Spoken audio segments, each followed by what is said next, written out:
Ladies and gentlemen, welcome back to the ladies and gentlemen, welcome back to another episode of the Cloud Ninja Podcast. Today we're joined with our two lovely co-hosts, Free Game Newton the Third and Mello the Dreamer. And today we'll talk about Boruto and a whole bunch of other things. And in fact, I think this is the last week before the sneak peek of Boruto chapter 17 actually comes out. So this is a great time for us to give us or a great time for us to give you guys some predictions for the next chapter. Yes, sir. The last second to last podcast of the year. Oh yeah, that too. That Facts. too. Yo, we need to start And the keeping. 2025. Yeah, We need to my start apologies. keeping track of our numbers, bro. Like, Bro, we I need to start used to season do 2 that. and do episode 1. We probably on like number 200 or something right now. I used to do that. When I stopped, we was at like 73, I think. Yeah. We should start that season 2 thing that you wanted to do just for 2025. Just start it off fresh. So that's then- number one. Yeah. Might as Yeah. well, right? Episode 1. Yeah. In fact, we can do that. All right. Okay. So So did you guys want to do the recap really quickly? So obviously this is a Boruto podcast, so we're talking about Boruto. So we have 16 chapters out? 17 is going to be the this is The going next to one, be the 17th. The new one's going to be the 17th. okay, bet. So first 16 chapters, obviously, I think we've had this conversation a little bit, but just like really brief kind of recap of your thoughts for the first 16 chapters before we go into predictions for chapter 17. What are you guys thinking about where we are so far? Are you happy? Are you mad? Like what's up? Well, a bit dissatisfied, and a lot of that could come from some of the side characters.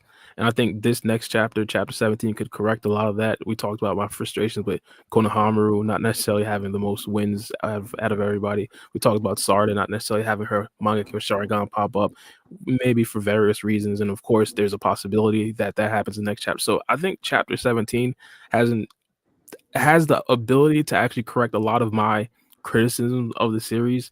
But for the first 16 characters that I really love, of course, Boruto, Kawaki, I think his storyline could be very interesting. It could be very interesting because we all believe, well, at least I believe, that he will eventually become that strong. He will actually become super strong. And again, it doesn't necessarily have to be super quick because of what they did in part one. In part one, they really made it like a Kawaki series. Like it was Kawaki's Naruto Next Generations. It wasn't really Boruto Naruto Next Generation. So I believe them actually having Boruto take the forefront in the first 16 chapters isn't necessarily that big of a deal. I wish Kawaki had a couple more wins, but I do believe that eventually he'll get there. And not only that, another thing that I love what they did in the last chapter, they introduced the actual love triangle, maybe even the love diamond.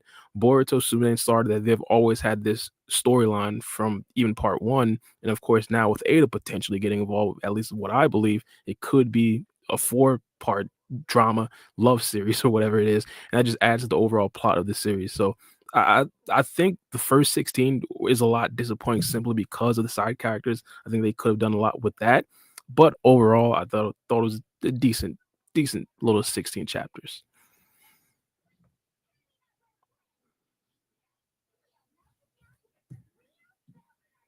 Hello? I think I'm sorry. I'm so sorry. Um, No, that's my bad. I started talking, but I had myself muted on here. I'm sorry. My microphone like makes colors when it's not muted, so I was like under the effect that I wasn't muted. My fault. All right. So I would agree with what you said. I haven't really been underwhelmed by the current chapters that we have gotten. I think one chapter I was a little bit underwhelmed because of certain circumstances. I don't think too much happened in the chapter, but it was just one chapter out of 15, 16 chapters. So out of the 16 chapters so far, every chapter has given us something new. We got Cold back. We got the love triangle, as you've spoken of before. We've learned about the different timelines, or if you want to say the multiverse in Boruto. We got Kosh and Koji back. There's a lot that's been happening that has been driving the story forward. We haven't gotten certain things like Sarada's Mangekyo and the Jogan, just to name a few things. But so far, what we gotten is building towards that, and I'm excited to see what the future holds for the series. And I think if they can keep my attention that long, then for 5 years, then you're on to something. Nice. So for me, I would say I think Boruto 2 Blue Vortex has been absolutely fantastic. I think it's been an excellent series. I do have my critiques, but that's just it comes from a fan who wants the best from the series that he's been covering for several years now and just been reading on his own for just as many years. This series has the potential because it stems from Naruto, which was one of the best generational anime and manga that we've seen in our lifetimes, I would imagine. So when I come into Boruto, I'm expecting that kind of hype. And I think largely in TBV, we kind of got that. Boruto shows up. He's that guy, steps on Cold's face. I call him a big stepper for the reasons that we saw. And then beyond that point, the cool aesthetics of Boruto, the drip, the aura, the swagger, the charisma, the sword techniques. Anybody with the sword is going to be pretty badass in my book. And you get the stuff with Sarda, the love triangle or diamond, as Bara would say. All of that stuff is really interesting. They're covering like multiple demographics. The battles have been excellent. I think I have to give Boruto 2 Blue Vortex just the first 16 chapters a solid 8 out of 10 for me personally, if I'm going to give it a rating. And that's just leaving room for improvements. There is a depth of character development that I'm looking forward to. But all in all, I think this has been a fantastic series so far. And I'm excited for what's coming in chapter 17 and chapter 18. But beyond that point, what are some of your predictions for chapter 17? What do you expect to happen? Could we see Orochimaru? Could we get some Amato shenanigans? There's a conversation that needs to be had with Kawaki. Could we get a major fight? We do know the Shinju, Mitsari, and Ryu are up, so we'll have to wait and see. But what are you guys thinking about that? Well, the fight, I believe we all understand is likely going to go down. The big prediction that I probably want to have, or at least want to see, I hope there is more flashbacks of Kashin Koji in Boruto. Last chapter we learned about his flying Raijin. Of course, the Uzuhiko is still something to be like known about. Also, there's probably other abilities that Boruto has that he still hasn't necessarily shown us yet. And also, like right now, we're just like in a. Of course, the two Shinjis that we're really focused on is going to be Shinki and Matsuri. One of the things that we kind of thought about, especially with Matsuri, was that there could possibly be like some backstory. There could be like some character building of Matsuri that happens during the battle. I'm hoping that happens not only for Matsuri, but also for, oh, yeah, I'm hoping that happens for Moegi, but also for Shinki as well. I think going directly into like their deepest, darkest memories and seeing exactly why they chose their actual targets, I think that right there could actually be cool. Same thing with Sasuke as well. If Ryu actually not right, if Hidari actually does join the battlefield. Also, I mean, we talked about the Sarda Mangekyo Sharingan thing. If she were to actually have her Mangekyo Sharingan pop up, I think 1000% is going to be in a battle with Hidari. So if Hidari pulls up in this chapter, I'm looking out for the Mangekyo Sharingan. If he doesn't, I don't necessarily think she'll actually use it, even though I believe that'd be way better if she actually does use it. But regardless, I think that this next chapter could just be a chapter for Konohamaru, and I think that could be a big thing because we talked about, I guess, throughout the past few weeks, who could potentially be the next Hokage. My choice is going to be Sarda, but again, if Konohamaru could actually do some damage in this particular chapter, I think that could, ease my worries a bit. So hopefully, what I'm going to predict is that Konohamaru is likely going to get washed, but I'm hoping that he doesn't. I'm hoping he doesn't. Yeah, no, facts. If I can predict anything for chapter 17, shit, I mean, we're in the Sand Village with it, aren't we? I'm gonna have to say we're gonna focus more on the Shinjus because I want to know why they need more Shinju. Aren't they powerful enough as in the numbers that they have accumulated as so far? That's I don't know. That's why I want that question answered. Like, what's the point of making more? And then, like, how strong are they individually? And then we have Code that came back too. So I want to see more about what the hell Code has going on, what he's planning, what he's going to do for the future. So I think we're going to be more focused on the Shinju than anything else. So I can come up with Bet. So for me, I kind of hinted at this a little bit earlier, but excuse me. I want more Orochimaru. That's what I want. We've seen the hideout of one Orochimaru, Kashin Koji, posted up in his crib like he paying rent. Okay. I need to see the owner. I need to see the guy who's leasing it out.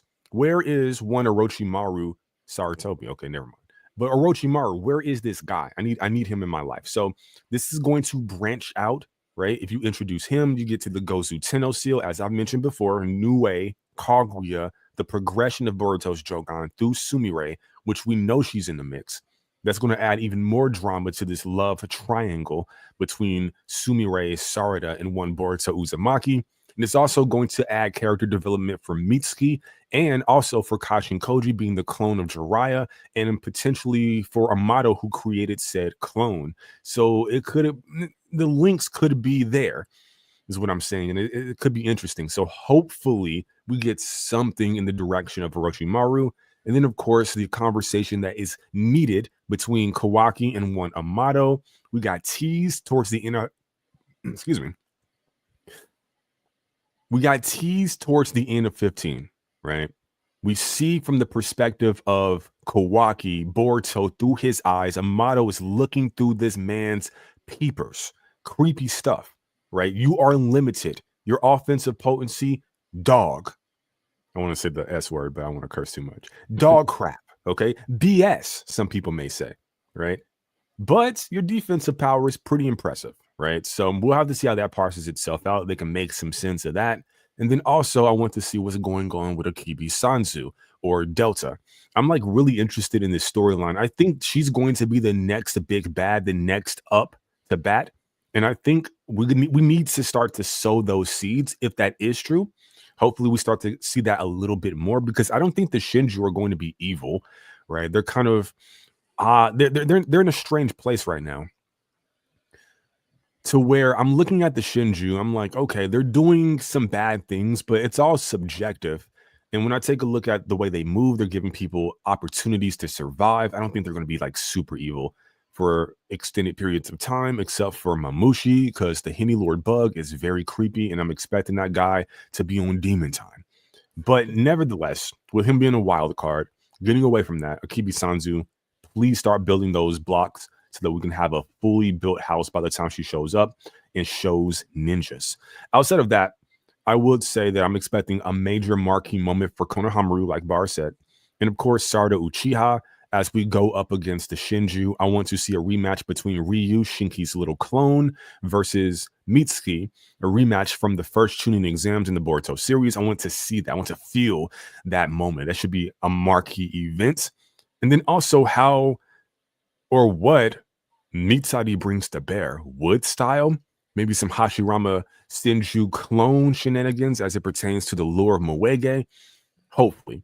There's like this weird flashback thing where you have Tendo or Yamato when he's a kid and he's in this like test tube. It's like Danzo Orochimaru, and you see a girl right across from him.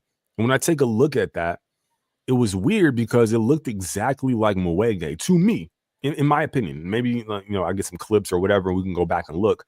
But it looked just like that girl. So maybe some more character development for Moege could be in order, and what that could mean as it pertains to some lineage with the Shinju. Hopefully, right? Why she was chosen or whatever the case may be. This could be excellent.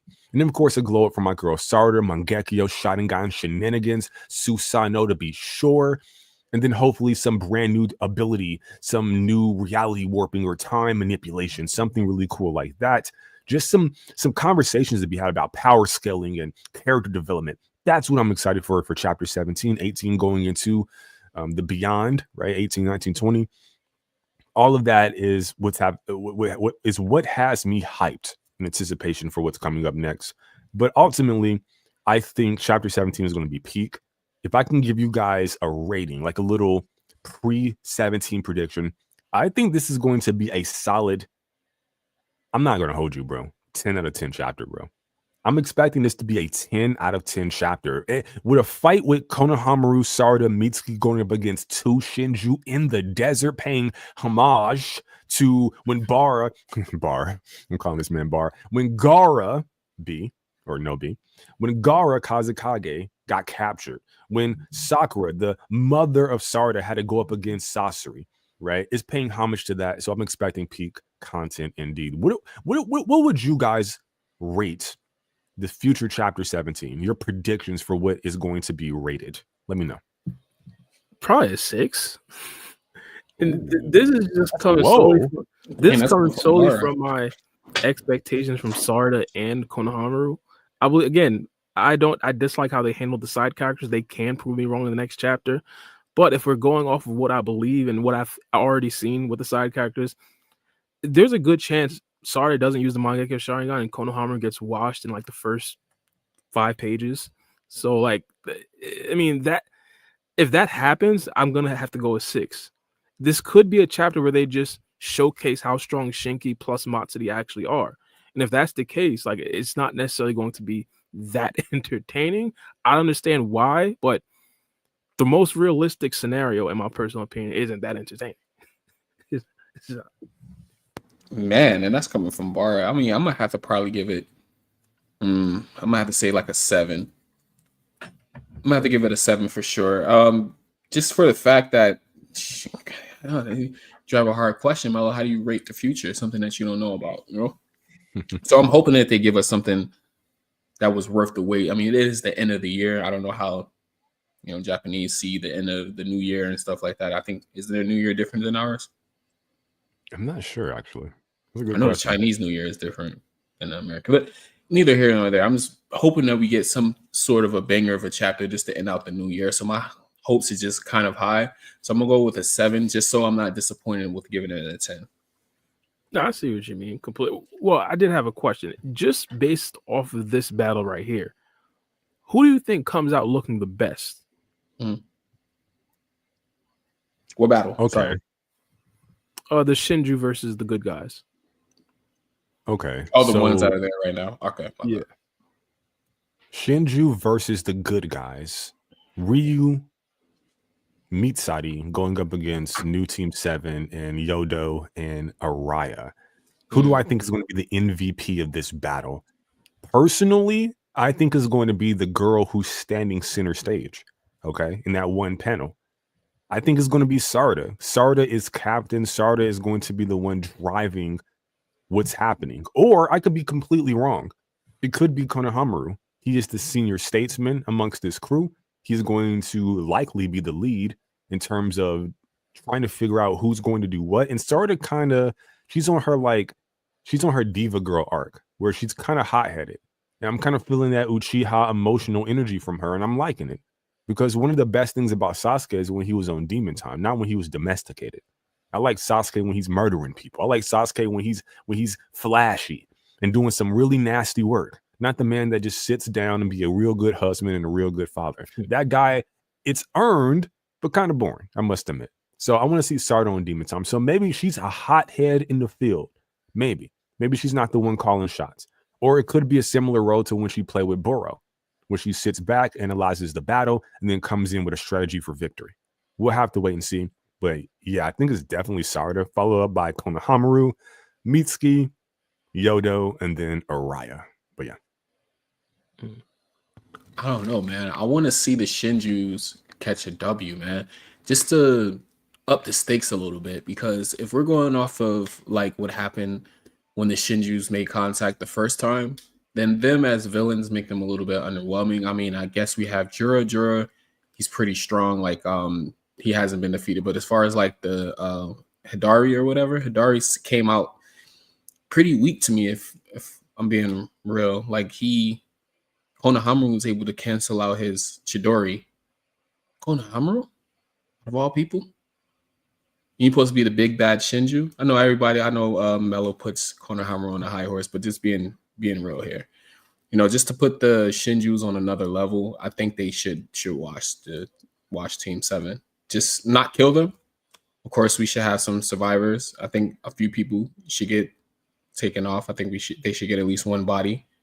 They should catch one W, get at least one hat, as they would say in the urban community. So I don't know. I have high hopes for the Shinju. So I don't know. I would want them to win. I don't see teams. Oh, is this Team 7? No, not Team 7. This is just another team, right? What are they calling themselves? I don't even know. Yeah, I don't know. I guess it's just Team 7 plus some Sand Ninja. Team 7 plus some Sand Ninja. Oh, okay. Yeah. Nah, I want to see the Shinju catch a hat, man. You could think of it as Team Konohamaru because he is the highest ranking member. All right, yeah. Team Konohamaru. At least a sand ninja, a miscellaneous sand ninja that nobody cares about. They at least kill one of them. You know, I think they should catch at least one hat at least. I see what you mean. If I'd say who'd probably come out looking the best, I'd probably go with Ryu. I think there's a good chance that this just turns into like an exhibition for Ryu, where he just shows like, all right, I'm the big dog now. And to be honest, I think there's a very good chance that he's the number 2 behind Jura, because we pretty much seen in the last chapter. I don't even know if it's the last chapter, the chapter before that, but he pretty much yoked up Code. Now Code hasn't been yoked up like that in a long time. Only person I've really seen do him like that was like Boruto. So I think the next chapter could just be like a showcase of like, hey, Ryu is actually serious. Ryu is no joke. The only thing I will say though, I'm interested to see what the hacks do to the actual Shinju, because a couple of things. Yodo, I believe. Hold on, I always get these two mixed up. Yeah, Yodo is the one with the sound jutsu. I believe there's a possibility that sound jutsu could definitely be effective, effective against these characters. If you guys recall, one of my favorite characters, Pain, he was affected by sound genjutsu by Ma and Pa, and I believe like stuff like that could have some sort of effect on these Shinju. And if that's actually the case, I mean, it'll be insane seeing like someone, arguably, I don't really know their rank yet, but it'd be insane seeing kind of a low level sand ninja, and again, don't really know their rank, but actually affecting god level characters. I think that would be kind of crazy. But the thing that does make me kind of interested also is to see exactly how they react to potential poison from Araya. I think that right there could potentially like damage at least one of them, or at least slow one of them down. I think those two characters, in my personal opinion, they're likely not to have the biggest impact during the series. But I think in regards to their reputation, it could definitely grow a lot, especially if they have at least some slight feats against these characters. Because I think one of the things that they actually do like benefit from, we haven't necessarily seen them too much. They're pretty much like nostalgia merchants at this particular point for the people who actually did stick around and watch Shooting Exam back in part 1. And I think if they come back and they do show some crazy abilities with their crazy new good designs and everything like that, of course everybody's going to become fans of Yodo and Araya, and of course you'll see Yodo and Araya fan pages on Twitter popping up, Yodo and Araya fan pages on TikTok popping up. So I think their reputation could definitely grow a lot. But if who we're probably going to come away the most, I believe, impressed by, I think it's probably going to be Ryu. It's probably going to be Ryu. It can't be Sarda now. Sarda has the potential to use the Mangekyo Sharingan. I mean, in a battle like this, where I believe that she will kind of be pushed to her limits, I don't necessarily rule it out, even though I believe it'll probably come with Hidari. But if hypothetically she does utilize the Mangekyo Sharingan, I believe there's going to be at least 2 abilities that's going to be specific to Sarda that everybody's going to come away from it. It's going to be like, yo, this is the Sarda chapter, Sarda this, Sarda. So I believe the Mangekyo Sharingan could be the key for Sarda. But I think that overall, we're probably going to walk away thinking, yeah, Ryu's probably number 2 behind Jura. Okay. Do you think we'll be moving a little like bit too? My bad. Do you think we moving a little bit too fast if we got the Mangekyo Sharingan already? No, we're almost 2 years in. We're almost 2 years in. Like I thought the Mangekyo Sharingan would probably pull up in like the first 5 chapters. Like that's what I thought. Yeah, no, I think, would it be too soon if we got the Mangekyo Sharingan now? I don't think so. I do think a lot of people are upset that we haven't seen it, given the feats that Sarda has demonstrated with her base Sharingan. So I definitely think it's going up against 2 Shinju to not bring out the Mangekyo is just going to further antagonize those people with those particular criticisms. And outside of that, I think it wouldn't even make sense. I mean, I'm a big Sarda fan, as some people know. That's a little cis, but even I would be a little taken aback if the Shinju can't even take care of a base Sharingan Uchiha at age 15. So I agree. I think the Shinju need to be of a threat level that is warranted of the main antagonist in the series so far. Is going to carry your story. And I don't want Araya to die because I think he has big potential. And I don't want Yodo to die either because I think she's going to be a fan favorite moving forwards. Just visually, it seems like the fans are taking to her. And I think the character has potential, just being a Sand Village ninja in general, and just world building and just being a teammate of Shinki, which could be a potential romantic love interest in the future. So I think that character is pretty good. But yeah, no, I'm expecting like something to happen. I don't know what though. It can't be Konohamaru's death because I think Konohamaru serves a greater role. They might be shifting him into the Kakashi position in this particular for this era. We'll have to wait and see. It's not quite that, but I'm not sure what they can do to get a win. Or rather, sorry, real quick. What I mean by a win is to come out on the other end with the new, like the heroes looking good, but the villains looking good as well. I'm not sure if they can pull that off without a major death, and if you kill one of them, it's going to be a little too soon to kill them off. So I'm not sure what they do. They have a good problem to have, but yeah, that's just some of my thoughts. But yeah, only reason why I pose that question though is because when they have to address the blindness in the Mangekyo Sharingan, if she was to use it right now, would they have to address that? Mm-hmm. Are you asking me, or? I mean, that could be where Orochimaru comes in. Take it away, Bar. No, one of the things that was always kind of like interesting to me with Sarda's upbringing is the fact that she was born like Orochimaru's lair, got glasses from one of Orochimaru's students. I forgot her name. You know what I'm talking about. But like, yeah, she had so much connections with Orochimaru in her early formative life. I don't know. So I personally believe that it wouldn't be beyond the pale for Orochimaru to potentially find a way around that blind mechanic. In fact, I believe one of my first predictions about her potentially going blind is that she could just steal one of those Shinichiya's Mangekyo Sharingan. Now, of course, we understand that those are kind of synthetic Sharingan, but hypothetically, they could work. And even if they don't necessarily work, I believe that in 2024, I don't really know exactly what year it is in Boruto, but with the advent of Amato, his scientific technology, the advent of Orochimaru's new discoveries and stuff like that, he's still been studying jutsus and stuff like that. I definitely believe that they could easily find a way around the Mangekyo Sharingan. And to be honest, this might even be like a controversial take. It might even be beneficial for them to scrap the Mangekyo Sharingan idea as a whole and just create a brand new dojutsu specifically for Sarda, because it's a very good likelihood that she would retain some of those Mangekyo Sharingan abilities, even though she wouldn't necessarily actually have the eye. She just get the benefits of having a brand new dojutsu while also keeping the benefits of some of the abilities that the Mangekyo Sharingan did actually give her. Nice. No, I do agree that there's a lot to be done with just what they've established, right? Sarda, like you said, the whole umbilical cord with Karin in the hideout of Orochimaru, which is why I want Orochimaru to show up in chapter 17 or pretty soon. But yeah, no, the Mangekyo Sharingan might be scrapped for some new variant of it. Perhaps. I mean, look, we got it in part 1, so we know it's there, and I think it needs to be addressed. But ultimately, I could definitely see a scenario where Sarda awakens some new variant of it by some means that has yet to be explored, some new type of Shinjutsu Mangekyo, potentially. But that's like, as Bara would say, tinfoil hat theory type stuff. Maybe kind of bringing it back down in something more rooted in reality. Yeah, I think we're going to get the Mangekyo.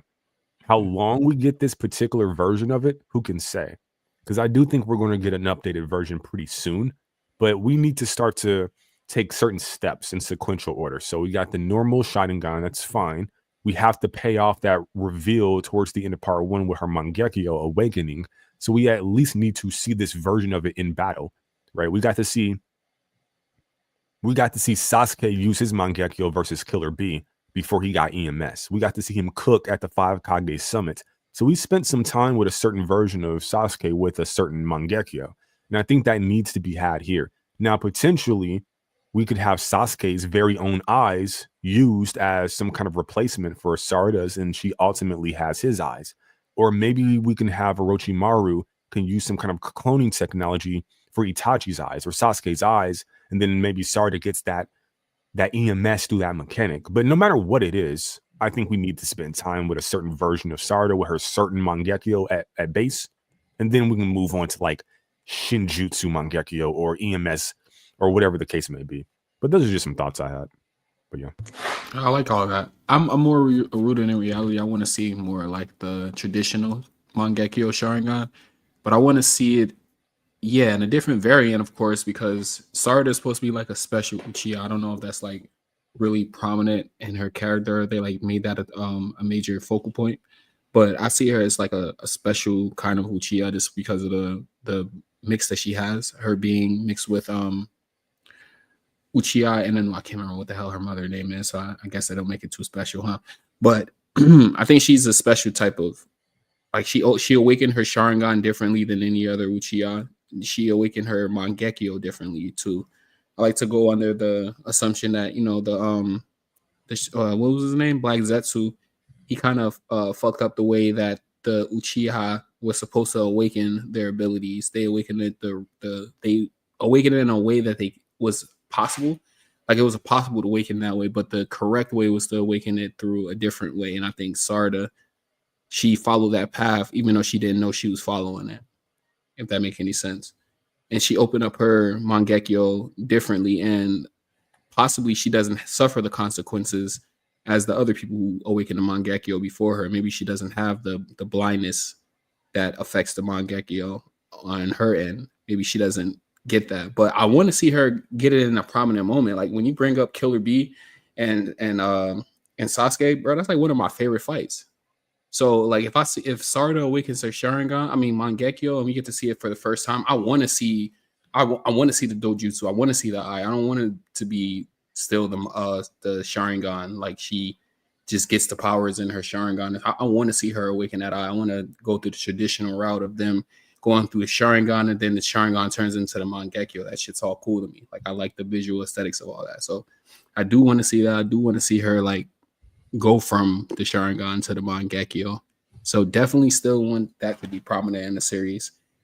So I don't know. I just think that it's a lot that could be put into Sarda and her Mangekyo Sharingan. So her awakening next chapter, I think that would kind of be lackluster unless we get like a really big fight. And I would love to see that fight with Hidari, even though Hidari doesn't seem that strong to me. He's been disappointing. So I did have a question, and Question. Give me your honest take on this. Mm-hmm. Sarda Uchiha, in the next battle, what would you prefer her use as her major awakening? Byakugo Seal or Mangekyo Sharingan? But you can't have both, just one or the other. I prefer Mangekyo Sharingan. With the Byakugo Seal, I believe that could come in handy in like some sort of end game type of thing, similar to like Sakura, where she absolutely needs it. Whereas the Mangekyo Sharingan, I see it more of like a stepping stone. Like I don't think that Mangekyo Sharingan is going to be her last dojutsu. I don't think her Mangekyo Sharingan is going to be like even like her third to last dojutsu. I think that she's probably going to get like multiple, not necessarily dojutsu, but power-ups. I mean, specifically, I think she's going to get multiple power-ups, and I think the Mangekyo Sharingan is arguably probably going to be like the first that she actually does receive. So once we get that out the way, then we could worry about potential renegades, then we could worry about potential scientific technology then we could worry about potentially Orochimaru stepping in. It's like stuff like that. I believe that we just need it. We just need the Mangekyo Sharingan first. Now the Byakugo Seal, as I said, I think that definitely has its place, but I think that's probably gonna be like super end game. Man, you know how much I will blow my seal if Sarda awakens the 100 healing seals next chapter, and we just find out that she's been like storing chakra away for the last 3 years. I think that would be dope as hell. Like that would make chapter 7 or chapter 17 or whatever the next chapter is go from a 7 in my eyes to a fucking 10. Like I would go crazy if like the end of the chapter we see Sarda like she's battle wounded and stuff like that, clothes tethered and shit, and her hair is all fucked up and she's just fucked up, and then she's just unleashes the 100 healing seals. Like we expect the the Mangekyo to appear, but she just unleashes the healing seals because that's like the thing that takes away less of like say she's been practicing with it and she finds out that she could suffer blindness from it. So instead of using that, she unlocks her 100 healing seals. So I definitely see that. That would be dope. Even though I don't think it's likely, that would be fucking dope. Like just to see the visual aesthetics of it, like how it spreads all across her body and shit like that. Man. Would this put Sarada above characters like Kawaki and Boruto? I already have her fucking above. Yeah. Fuck yeah. I already have her. As of right now, hell yeah. I already have her above Kawaki, but just Boruto, just giving her feats against Hirari, and just to know that she did those feats suppressed and then she uses Byakugo seal versus 2 Shinju, would you have to put her over Boruto? Nah, I'm saying I yes. wouldn't. I would. I would. I think it would just be so fucking badass just to end that off as a cliffhanger. I'm just going off fangirl visuals. So you would prefer Byakugo seal over Mangekyo then? Me personally, no, I wouldn't. Okay. But I just think that it would be dope to see it before the Mangekyo, just because we want the Mangekyo so bad. Like, tease us a little bit, give us something dope in between, and tease us a little bit, No, Nah. I definitely get it. Like for me, I think, well, it's not exclusive, right? We're gonna get both, but I mean, hopefully we get the Byakugo seal. But I think I would prefer the Byakugo seal first. I'm not gonna hold you. I think I would prefer that first because I want the because with the Mangekyo comes abilities, because they all get their signature stuff. So I want all that to be saved to a certain degree, right? Like I want her to have like a compression Susanoo, wear like a suit of armor instead of going kaiju size, right? By condensing the power, it becomes more explosive and more powerful, like a high compression Rasengan. I want that possibility to remain as long as possible, even if it's not likely. So I think Byakugo seal first, and then Mangekyo, because if you go with the Byakugo seal first, you do get her having those god tier feats versus Hidari suppressed. And then it's just, you use hindsight no jutsu. You go back in time and look at those feats and you're like, wow, she actually did all that suppressed. Oh no, she nasty. Like the idea that she's the strongest Uchiha in history is already here. If that were the case in this hypothetical we're talking about, nah, it wouldn't even, I don't even think it'll be a debate. It'll be insane. So yeah, no, I definitely want Sarda to kind of be cooking with fire with the Byakugo seal personally. But yeah, just my thoughts. No, I see what you. And to be honest, the Byakugo seal could potentially like fix the blind mechanic in the Mangekyo Sharingan, so that could be a positive for a fact. But I did have a question for you guys. Or this right here, it should be interesting because we were having the Hokage conversation. Who do you guys think will take lead in the next chapter? Will it be Sarda or Konohamaru? For me personally, that is a tough question to ask because, like I said prior, just visually and how the story has been progressing, I would say Sarada. She's center stage in that one panel that shows them all. And then also, she's been center stage as it pertains to the story, the plot, the narrative. She's a side character, certainly. But who's the first character that you see in the new gen? Chapter 1 of TBV. It's Sarada Uchiha. Who's the first character that you see actually have a full flesh scene? It's Sarada Uchiha. And of course, Konohamaru is there as well, but kind of more of a background character in that scene, right? And she's been prominently featured ever since TBV began, which I love. He's writing his female character perfectly, that being Ikimoto, not Kishimoto. So that's fantastic.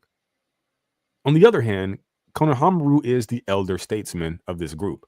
He is in his early 30s, probably the same age that Naruto was when he first started. So he should definitely be in that Kakashi role. And he's also demonstrated that he's powerful enough to box at this level. Even if he's only relative, he's not surpassing anything. He can still box at God tiers, regardless of how we feel about it. So it's a difficult question to ask. It's a difficult question to answer. I don't know how difficult it is to ask, but so I would say I'm going to go with, I think it's going to be Sarada Uchiha. I think it's going to be Sarada, but I think for me personally, I think it should be Konohamaru because he's been given so little in comparison to her that I think this would be a major moment for her. So yeah, I'm going to go with Sarada first, but reluctantly, in my heart of hearts, my answer is Konohamaru. But yeah, just my thoughts. Yeah, you took like pretty much my response out of my mouth. I was like, man, the man is 30 years old, bro. Like, That's bad. He's getting led around with a bunch of like 15-year-olds, bro. That's going to look bad on his end. I think he should take the more of the Kakashi approach. Even he's not the strongest one on the team. I think he should have that leadership approach where he's more seasoned as far as like missions go. So I think he should show like his analytical side if he's not going to show more of his like power side. Like he should be more tactical than straight out raw power. So I would love to see that from Konohama. What the fuck? My bad, bro. Bro had a whole explosion over there. Like every alarm went off at once.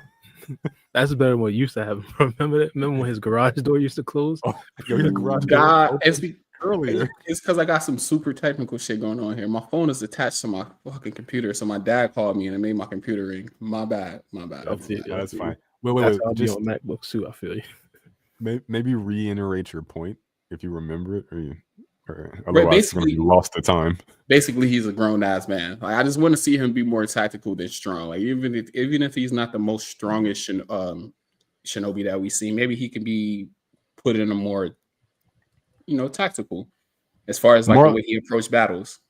Would you say like maybe a Shikamaru position to where he's like he's not a piece? Well, he's a piece on the board, but he's a piece on the board as well as the player in a game of chess.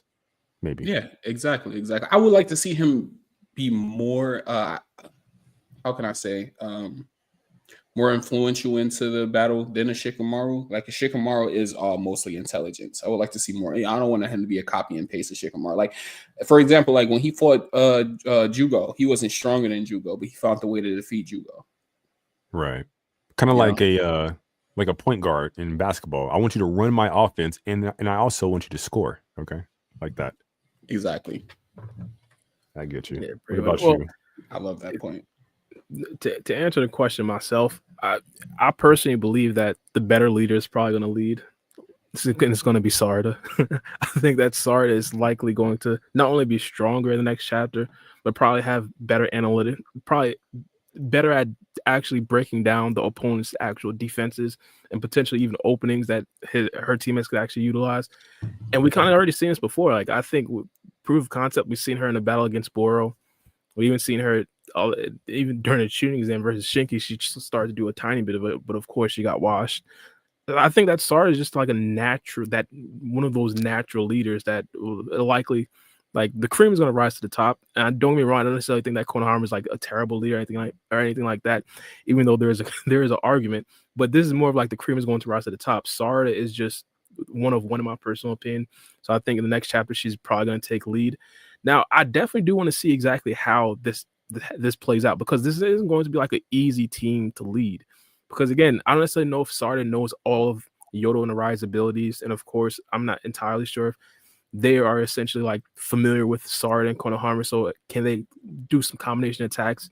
Do they have the same terminology? Things like that I feel like could be a little bit tricky. So I don't necessarily think it'll be beyond the pale for both Konohama and Sarda to be like collaborating as the leaders. So, and I think that right there is probably going to be the most realistic situation. But I think overall, you're probably going to eventually see like a pattern or essentially a shift where Sarda is like the number one in command. And I think that should be taken into account when we think about who the next Hokage is going to be. We're going to go back into this who should be next Hokage discussion. I don't think so. I'm not going to drag us back into this. No, yeah, I'm just saying that should count for something. Wait, hold on. No, I'm not going to let you. No, I'm not talking that topic. No, we're not doing that. We're not, no shot, bro. No shot. We all know I'm correct, but never mind. Baro was talking. This just came to mind. Baro was talking so much shit on the Walkie Talkie podcast. By the way, Bara has his own podcast with the Walkie Talkie podcast. He was a guest, is what I mean. Yeah, absolutely. Definitely check that episode out on the Walkie Talkie podcast. Those are friendlies to the channel, so we definitely want to show support to our coworkers. Okay, to a certain degree. Our coworkers. What the fuck? Our coworkers. Our contemporaries. There you go. A more sophisticated word for coworker. Okay. But yeah, so there you go. So definitely check that out. Udi and Kamui doing an excellent job over there. But Bar had a topic that he was talking a lot of mess about. I don't remember what it was though. Do you remember what it was, Bar? What, the Sarda Konohama thing? Was that what it was? Our discussion at the end of the pod? Yeah, the one you were ducking. Oh, so Freegan, let me ask you a question. Which clan do you think is stronger? Otsutsuki clan or the Uchiha clan? I might have to go with the Otsutsuki clan. Just off of raw power, yeah. They're the reason why the Uchiha clan is around. They're a branch off of the Osuski, so I'm gonna have to go with the original. You know. Yeah, I didn't think that was a crazy take. Most of the stuff that I look up online they pretty much list the Otsuki clan as being number one. Now, don't get me wrong, this isn't necessarily like official stuff. I believe that most of these are like fan lists that were pretty much put together. I didn't think I was saying anything like groundbreaking by saying the Otsuki clan is stronger than Lucia. I'm not just saying your name because I like it. I do like your name, but I'm trying to tell you you sound a little robotic a little bit. Oh, yeah. Just maybe just kind of restate your. Yeah. I might be lagging. Give me a second. I'm gonna try. I don't know.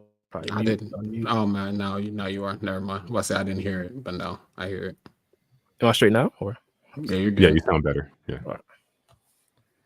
Yeah. So did you hear what I said, or no? Yeah, I heard what you said. Maybe restate it just for the clips, maybe. Yeah, when I pretty much said the Otsuki clan is the strongest clan, I didn't necessarily think I was breaking it or stronger than the human clans, quote unquote. I didn't think I was breaking any barriers. But turns out a lot of people disagree that the Otsuki clan is stronger than the likes of the Uchiha. So you said like you called the human clans, the ninja clans, inferior. You called them trash. And what I was, compared to the Otsuki, yeah. And what I was saying was I don't know what the broader Otsutsuki clan is on because I haven't seen them, right? So I can only go based on what we've seen, the ones that we've been introduced to, and based on that, they always lose.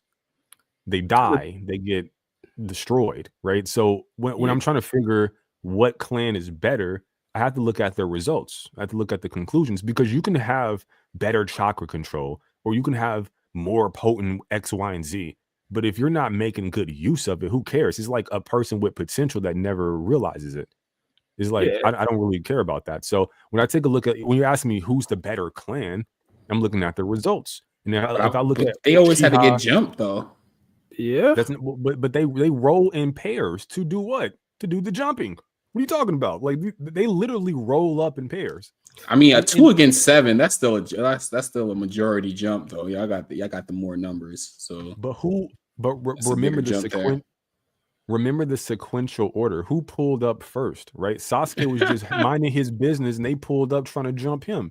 And then when they showed up, well, to be fair, Momo, he did let him run a fair one, but it was only fair in as long as Sasuke was still like the time in which he was fighting. Bro got out of there. I'm pretty sure the battle goes on longer. He probably packs up Kenshiki and Momo packs him because he's gonna have like less chakra or whatever. But my point is like they pulled up on the tuning exams in pairs, attacking people in pairs. So this idea, and let's say you have a point. Let's say Kaguya came solo though. In a manner didn't come in a pair. In a manner of speed. Well, she did come with a. Yeah, I mean, but I'm talking about like what we know. Well, not what we know. I'm talking about against Naruto and Sasuke, I should say. Yeah, even. Well, that's because Kaguya moved different. Like she not an ussy with a P. Okay, there you go. But listen, came solo too. I mean, I'm just going to throw that out. Nah, bro, Ishiki he built a whole org to help him out, and they still failed. Bro, he spent thousands of years creating a failure. Okay, like, this is what I mean by their conclusions. But my point is, like, even if they do like gang up on him, okay, so imagine me rolling up in the local like elementary school boxing 7 to 10 5-year-olds. Am I really going to have a problem with 7 or 10 5-year-olds? I mean, what kind of training has these 5-year-olds been getting though? Like these ain't like regular 5-year-olds though. It shouldn't matter, bro. Hold up. What if you pull up on like a dojo? What is that shit called? A dojo? A dojo, yeah, in middle of Chinatown or something like that. And you go and fight some 5-year-olds, bro, that's been training since they were 1. And they go I should be fine. For like 7 of them, they pack your ass up. I'm alive. Nah, bro, I should be fine, bro. I'm gonna hit one with a leg sweep. I'm putting one in the tie. I'm talking about the ones that are bald, bro. I'm talking about the ones that are dedicated, bro. The ones that are already smashing rocks with their heads. Those type of 5-year-olds. Listen. Okay, you can smash as many rocks as you want to. That's not gonna stop me from kicking you in your nuts. I don't give a fuck how old you are, bro. Okay, you can't train them nuts. Okay, so no matter I what, think they do, man. I think they do. But I'm just bro. If that's they neither do, here nor that's on there. them. Hey, listen. I concede. At that point, I listen. I can always go to my old go-to, kick a brother in the balls. Okay, if that don't work, then you know what? You got it, brother. You got Bro, it. if you got an art that's been around for thousands of years and y'all haven't figured out the number one weakness on the male and how to like strengthen it or like get past that, then I don't know, you failed. Nah, people have been trying to strengthen it. Yeah, I see it happening, bro. I see them standing there getting kicked in the nuts several times, bro. Just sitting Ain't there no- taking it. There's no way to strengthen it, bro. All you can do is just get used to the pain. The pain becomes pleasure. That's what happened. Then next thing you know, some kinky shit. You're doing too much. That's what I'm saying. That's what I'm saying. You already know. That's what I wasn't trying to go there, but you're going there. You gotta relax. You gotta relax. Here. I don't know what we're doing. My bad. But my point to that, and I guess this was my rebuttal to that. What you're doing is you're taking the upper 0.0001% of an Uchiha, jumping an Otsutsuki member, just a regular random Otsutsuki member, and that's your conclusion.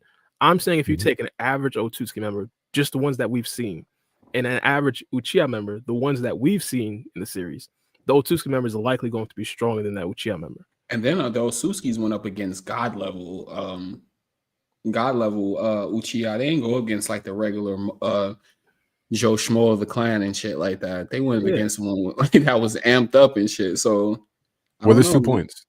There's 2 points. The first point being, if you take a look at the Uchiha clan, what comprises that clan?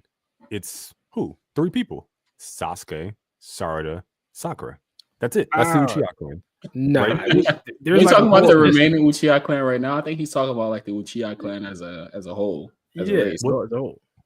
As a whole, there are 3 members of the Uchiha clan. So you go with those 3? What are you talking about? What do you like? What, I'm sorry, am I incorrect? No, you're absolutely correct as of right now, but I don't think that's how he's when we're trying I wasn't talking about just right now. The Uchihas have been around for a long time. He's talking about like Itachi. Why would I care about Itachi versus Fuse Momo? He's not going to contend. I'm going to take the very best, and I'm going to work with that. Well, was Sarada contend with Fuse Momo? Sarada alone? Sarada versus Fuse Momo? You think Sarada's taking that? I'm going to have to go against you on that one, brother. Wait, free game. It's easy to answer. Base Boruto was fighting against Fuse Momo. Huh? Oh, no. Okay, but no, not alone. Not alone. I'm talking about just solo dolo Sarada. No, free game, yes. He was using Hyuga style taijutsu to dodge attacks from Fuse Momo. He was already weakened though, that Fuse Momo. No. Fuse Momo ate pills, got a power up, healed his wounds, got buffer, and literally packed up Sasuke, and the only person that was left was Boruto. And Boruto was dodging his attacks. No, I mean, which one are we talking about? Because in the movie he used the Jogan. I don't think in the he certainly didn't use it in the manga. But even if you want to take the he didn't use it in the movie either, did he? He used it in the movie. I don't think he used it in the anime. No, he whatever in the movie. He only used it in the anime. Whatever version you want to use where he uses the Jogan, there's a problem with this. When he's dodging the attacks, you don't see the Jogan, you only see it after. So you would have to make an assumption that he had it activated while dodging, which is not fact, it's just an assumption. That's A. And then B, when you don't even know what the Jogan does for him in terms of amplification, right? In terms of boosting speed or stats or whatever, it would just be like assumption that you would be making, which is not fact, so that's B. And then there's multiple other iterations that don't even have him doing that. But nevertheless, Sarada's feats against Hidari puts her, I'm sorry, Jigen plus. And if you think Jigen is beyond Fuse Momo, then you would have to say that Sarada would be able to contend with Fuse Momo. And it makes sense because the Kage were able to do something against him. Even the Tsuchikage dodged an attack and Gaara was able to grab him with his sand, even though Fuse Momo was holding back. So I think it's kind of highballing to say Sarada can box with Jigen. Yeah. I mean, because then you got to you're saying that Sasuke is stronger than Sasuke at his apex and Naruto at his apex. Sarada is stronger than Naruto and Sasuke 6 past Sage Mode, yes. And 6 past Rinnegan. Yeah. I think you're pushing it right now. Wait. Is that based off your feelings or is that based off the data? Because I'm going based off the data. I mean, that's just going based off my feelings. Yes, I feel that Sakura is not stronger than fucking Naruto or Sasuke yet right now. As of right now, no. I think she Well, still has a lot to go.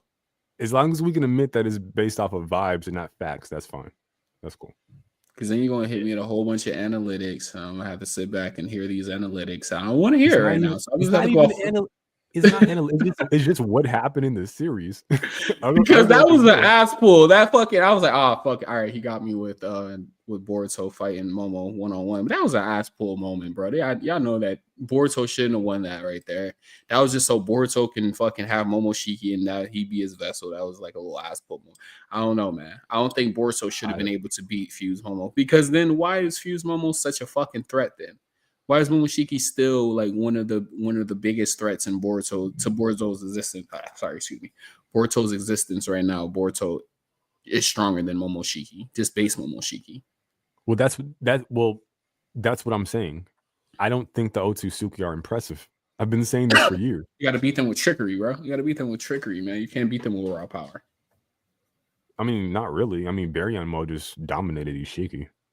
Yeah, that was That's one kind of moment. trickery. Yeah, there you go. Yeah, he had It's to not pull something out of trickery. his ass. Wait. Jigen pulled something out of his ass by leveling up. That was an ass pull. Oh, with the But Tentos? that, and then also like, hey, he's super powerful and he has 10 cells power, and then also he's going to get even more powerful. It's like that was kind of like, I mean, look, am I saying it's an ass pull in like the technical definition? No, not really, but it was kind of like that. It's like, oh, we're gonna take this villain and like level him up beyond where he already was. He's dominating 6 paths, tiers of power, and we don't have any answer for this, and let's just make him stronger anyways. And then like Naruto and Sasuke show up with no answer besides like a mineral smoke bomb, and it's like, okay, yeah. That's one thing they should have did with the series. They should have introduced Jigen before he was juiced up. Like he should have fought Naruto and Sasuke more than one time, or he should have had a big battle more than twice as the main You villain. know what? I think you have a point, because I said this at the time. I think I didn't like how Naruto needed Sasuke to fight Jigen. I would have liked Naruto to have a fight as he worked his way up levels. So a fight in base versus Delta would have been really cool. Maybe he uses like the little whiskers and the red eyes, but he doesn't go full cloak, right? Or when he goes up against Delta, just use Sage Mode. Don't use like 6-path Sage Mode, because they were running that form in the ground. Like he was using it against common like bandits. It was insane. Shinuchiya. So exactly like the Shinuchiya clones. So like I think that's what it should have been. So when he first boxes with Jigen in that dimension, it should have been 1v1, and Naruto should have. That's the first time you really should have seen him use 6-path Sage Mode against like this level of power, and then he loses. But it's like a close fight, or like maybe it's like a stalemate, like his thing cracks and he has to get away. So the next time he comes back, he absorbs 10 Tails power and then defeats them. And then I think that would have made more sense. But yeah, I always said they wasted Jigen as a character. I thought Jigen was like a dope villain, like how they introduced him, his aura about him, everything. Like they introduced him just to waste his character. The whole card organization was a waste to me. Like I think they should have done more. I think they should have been bigger. Yeah, it's just we had one big fight with them, and then they were over. Who's better, Jigen or Ishiki? Really quick. As a character, just because we have more of Jigen, I'm gonna have to go with Jigen. Yeah. Well, I think both are wasted as characters. I don't think it was too much of a waste. I think they could have done more. I mean, one of the things I talked about a lot, like the Akatsuki left the trail. Like the Akatsuki, like they were impactful in the series because they killed people. Like the other characters from the Kado organization and including Jigen, they barely killed people. I remember when Jigen pulled up to the Hidden Leaf Village and Konohamaru led an attack against Ishiki Otsutsuki and no one died. Bruh, like if that was an Akatsuki member, at least someone's getting packed up. Like Sasori's catching one body at least. I wonder how much of Jigen is Jigen or as it is a Shiki. Like I know they said like I don't know if they said his body was like a carcass, like he was just like dead, and it was just like all personalities from a Shiki. But like I wonder if that like him coming into the whole Gage house with his shoes on. I wonder how much of that was Jigen versus a Shiki. You know? Yeah, I think like I wonder if like Jigen, the personality was still there in a way. I don't think so. Because he didn't get fully taken over until the end. Well, not on the surface, because like Mhm. Jigen was crying, so there's something there. But But Jigen was yeah, also talking to his vessel, though. He was like, "You weak vessel," or whatever, or some shit like that. Like he was talking to him. So like that's why I wonder how much personality was Jigen versus Ishiki. I think yeah, that no, could no, have been Ishiki. I think Ishiki, everything you see Jigen do, like Mhm, in terms of like dialogue and talking, like that's Ishiki. mhm. Jigen, he is alive and he was feeling pain after the Naruto Sasuke battle, so he was crying. So like whatever Ishiki was saying, I think Jigen could hear, but I don't think Jigen has ever once manifested in like the modern era. I mean, maybe I don't even think in the flashbacks he even spoke. So yeah, like we've just never heard of from Jigen or like got his perspective on things. But we do know he can hear and bear witness to what's happening. You would assume, otherwise Ishiki calling him like pathetic or for crying wouldn't make sense. But yeah, something like that. But free game, you had a topic change, or did you Oh already yeah, ask? just from talking about everything we talked about so far, though. Who do you guys think is the better MC of like both series? Since we got like a lot of Boruto already, we already got past that, and we're into the time skip now. As Boruto as a character as he developed, who do you think is a better character, Naruto or Boruto? I'd go Boruto just because I kind of identified more with Boruto. Where like I never had like the Naruto childhood, and I think that Boruto was kind of like the cool guy. Not saying that I was cool, but like, I wasn't necessarily like alone too much. And I believe that there are characters. I say characters. I believe that there are people out there that would kind of identify more with Naruto, and but that just was me. Like for example, like in high school, like damn near had A's and B's. Went to like one of the smartest high schools. So like that's more Okay. Boruto. Whereas Talk like your shit.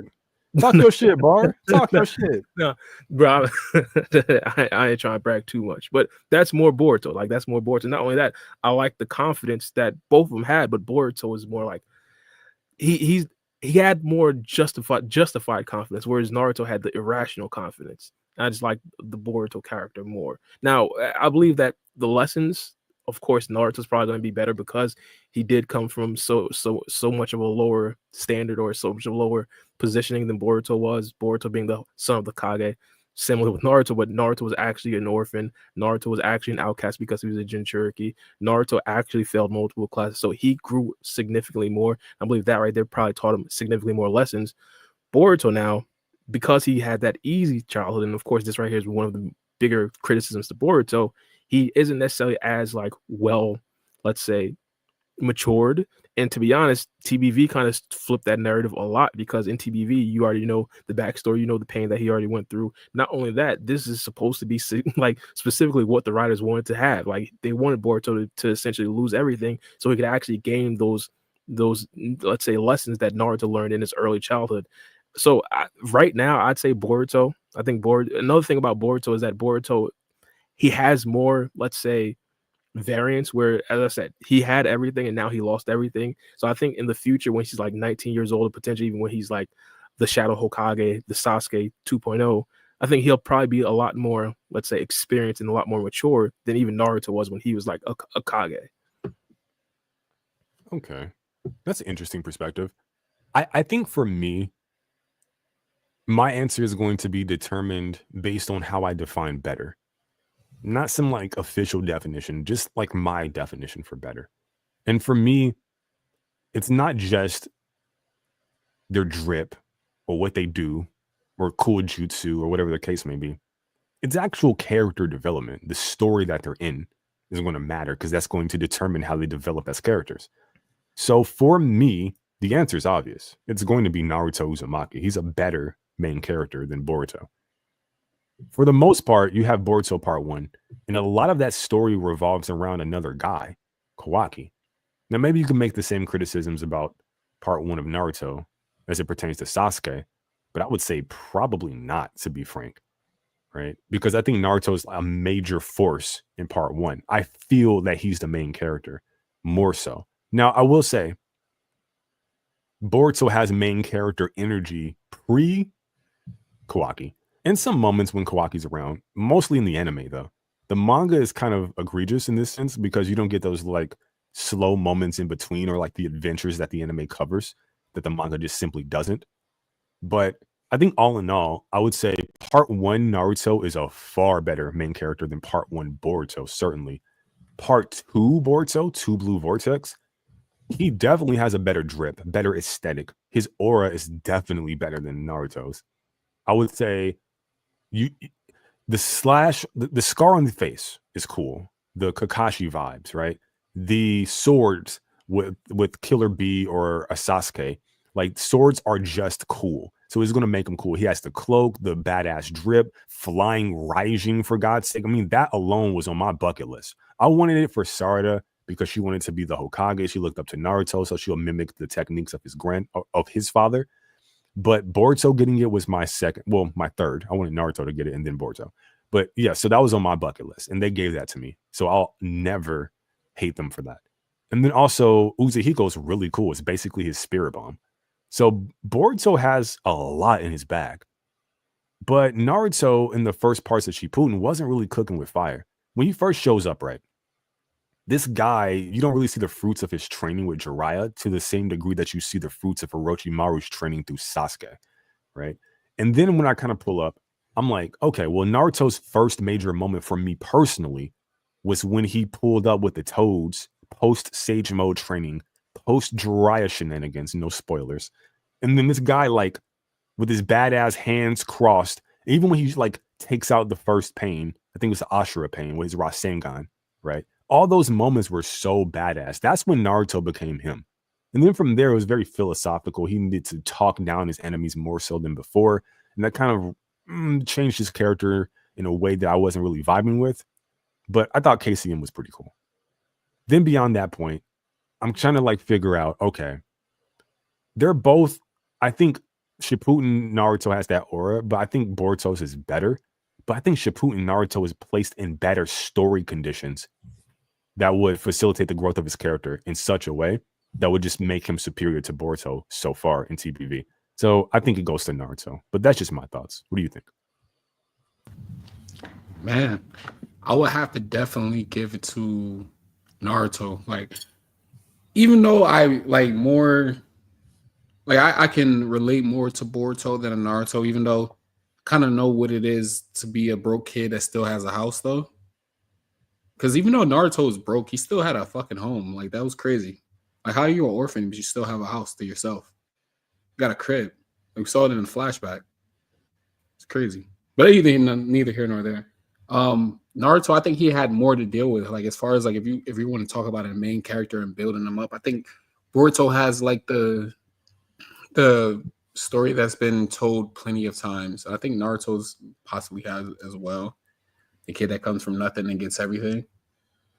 But Naruto, you really got to see him like really strive for what he got. Like, he was handed the Nine Tails, but he tried not to use it for the longest until he got the cooperation of it, and then he used it after that. But for the main part, he wasn't using it. Like Mello said at the beginning of Shippuden, he really didn't come in with a lot. As if like Sasuke, he came in and like you saw like the amp in his strength from the training with Orochimaru. So like I like the character of Naruto more than a Boruto. Boruto, like, he gives off the Gary Sue vibes, even though it's really cool. I fuck with everything that's going on with Boruto and 2 Blue Vortex. I'm not like saying it's like an L series. I think the path they're going on with Boruto's character is really interesting. But just I think maybe I'm going off of nostalgia, and maybe because Naruto did come first and we got his full story. Maybe once we get the full story of Boruto, my opinion will be different. But as of right now, I'll have to go with Naruto. No, seriously, that's not crazy. That's not crazy at all. Bro, are we going to just like ignore this nigga had a house though? Like, nobody's going to talk about that? He get his own. No, I mean, he definitely had a house. Well, it's really Hiruzen. He had an apartment. Yeah, like Hiruzen was on some shady stuff because Hiruzen was there when, you know, Kushina and Minato made their sacrifice, and they obviously took care of Naruto, gave him a shelter and fed him and whatnot. But Hiruzen has an entire compound. Like, he's a part of one of the most prestigious clans. Look at Konohamaru's house when Boruto goes to ask him to teach him the Rasengan. Bro got a crib, okay? So they rich. people don't think about this, but like Yeah, when you man. cover these characters, like you're dealing with the elites of the village. You're not dealing with like John with his little hut in Konoha, on the outskirts of Konoha. So these are like rich people. So he could have had Naruto in his crib this entire time. He was just an asshole. But you know, Hiruzen. So Well, let me get this kid an apartment. right. And it's like super funny because like when he gets Naruto the apartment, his only condition is that like Naruto subscribe to the Cloud Ninja podcast. Like it was super insane. Like nobody even like yeah, it's crazy. Like yo, subscribe to the Cloud Ninja podcast. That's all you have to do. It was insane. So I mean, look, I'll pose the same question to like the audience. I mean, you know, somebody might get you a crib if you. I mean, let's stop. Ain't nobody, you know, let's stop the cat. But yeah, just definitely subscribe. You know, like and share. We appreciate the support. We want to be revving up the community moving forward, going into the new year. So definitely get on board. This is going to be the place to be. So yeah, definitely put your tickets in, boys, because the show's about to begin. So if you want to be a part of that show, subscribe. If you want to leave a super chat donation, right, we'll be eternally grateful. Toss a coin to your local streamers. We appreciate the support. We genuinely do. It's the holiday season coming up, and I know a lot of people are really pressed for cash as it was. So there's never any pressure to do this, but we would be grateful if you smash that join button. If you did want to leave a dono or just show up and like the content and engage with it, that also helps as well. So shout to our channel members, shout to our regulars and new subs, and we appreciate you guys. So yeah, For sure. Yeah, facts. Oh, I have a question. So coming into Boruto, we kind of thought of it as like the series of the Byakugan. Turns out that wasn't the case at all. Earlier in the pod, we were talking about Sarda potentially gaining brand new dojutsus, or at least me. Is there a possibility that Himawari gains a new dojutsu or even like a stronger Byakugan because she now has Kurama? is there a possibility that Himawari gains a new dojutsu or a stronger Byakugan because of Kurama? Hmm. I would say yes, it's possible. Definitely possible. Mostly because you can kind of see how Kurama's power influences Naruto. Even in his like other forms. Like you would have something like base Naruto, right? Obviously, is going to have an influence over him. But then he also has an influence over his Sage mode as well. We saw this during the Pain battle when he has to confront Nagato directly, and he's in that kind of six paths mode, pre-six paths mode with the cross shaped pattern in his eyes.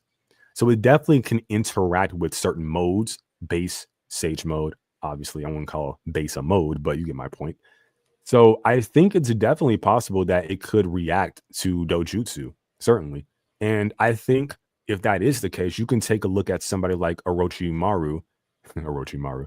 You can take a look at somebody like Mitsuki, rather. Sorry, third time's the charm. Let's try this again. You could take somebody like Momoshiki. Okay.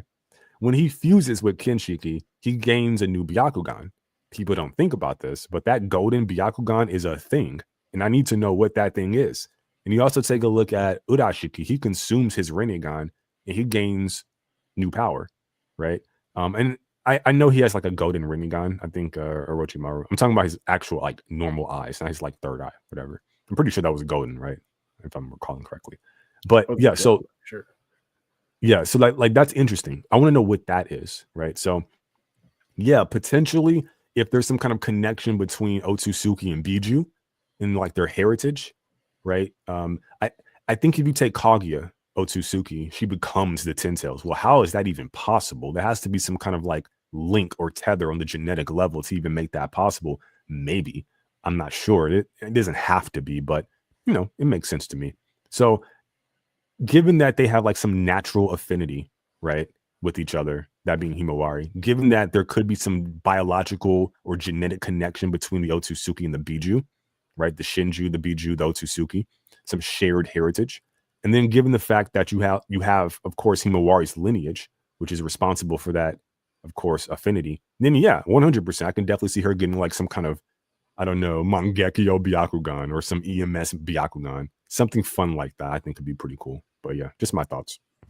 Yeah, she should definitely get an evolution of her Byakugan, because like if she just got like a amped up Byakugan, what it would be like she can see across the whole entire earth or something like that. You're like some 360 vision where she can see everything and shit. And then I guess she has omnipotence at that point, right? She can see everything that's going on. A cloak, maybe. Well, omnivision, I guess. Omnivision, that's crazy. That's crazy. Tensegon. She can see shit like 10 seconds or 15 seconds before they happen and shit like that. It's like give her some ultra fucking hack. But not like on a serious note, like when you guys bring up, I think Mello, you brought up like Momoshiki when he took in Kenshiki, pause, he got a new Renegon.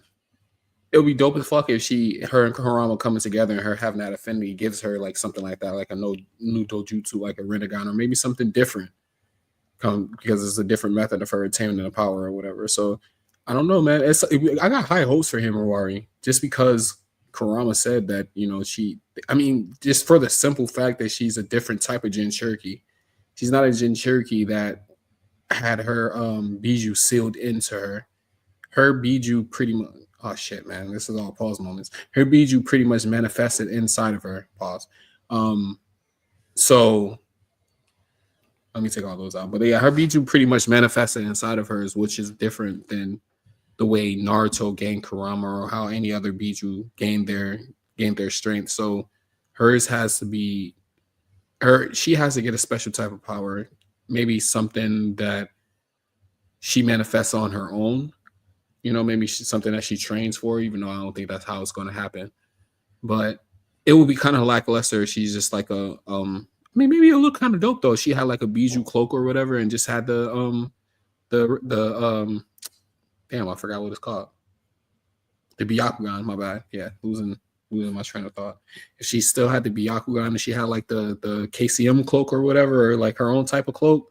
Mm-hmm. But I kind of like the animalistic way that they're going about it with her, like how she looked like she's out of control, but she's not out of control. She really has it all content within her, but she still is like a fucking wild ass animal. I like that shit. Like I hope they like grow on that and like keep on going with that type of look, that aesthetic with Himawari. Well, with the Byakugan, can you imagine like that form that she had that we seen, like the first form that she had, like mixed in with her Byakugan, how dope that would have looked, man. Yeah. No, I was kind of wanting her to awaken a Jogan as well at some point, because like she has the other Jogan, like Boruto has one, she has the other one. Correct. Because I thought it would be pretty cool to take advantage of that. Like I always ask myself that question: why does he have a Jogan in one eye? That always seemed a little strange to me. And then also, Toneri Otsutsuki strikes me as a very intelligent man, so it was a little odd to me that Toneri would put all of his eggs in one basket, so to speak. So whatever he did to help Boruto manifest his genetic potential, or whatever the case, to awaken the Jogan, I'm wondering if he would have done the same thing to Hinata's daughter. So maybe Boruto was a misdirect. Yes, I'm going to put stock in Boruto. Yes, I'm going to put like X, Y, and Z in Boruto because he has like internal dialogue that he, is talking about Boruto, or at the very least, he's by himself talking about Boruto. So unless he's taking into consideration Shinrigan, somebody is going to eventually hear me talking to myself. So I better speak in some strategic way to blah, blah, blah. That's very intricate.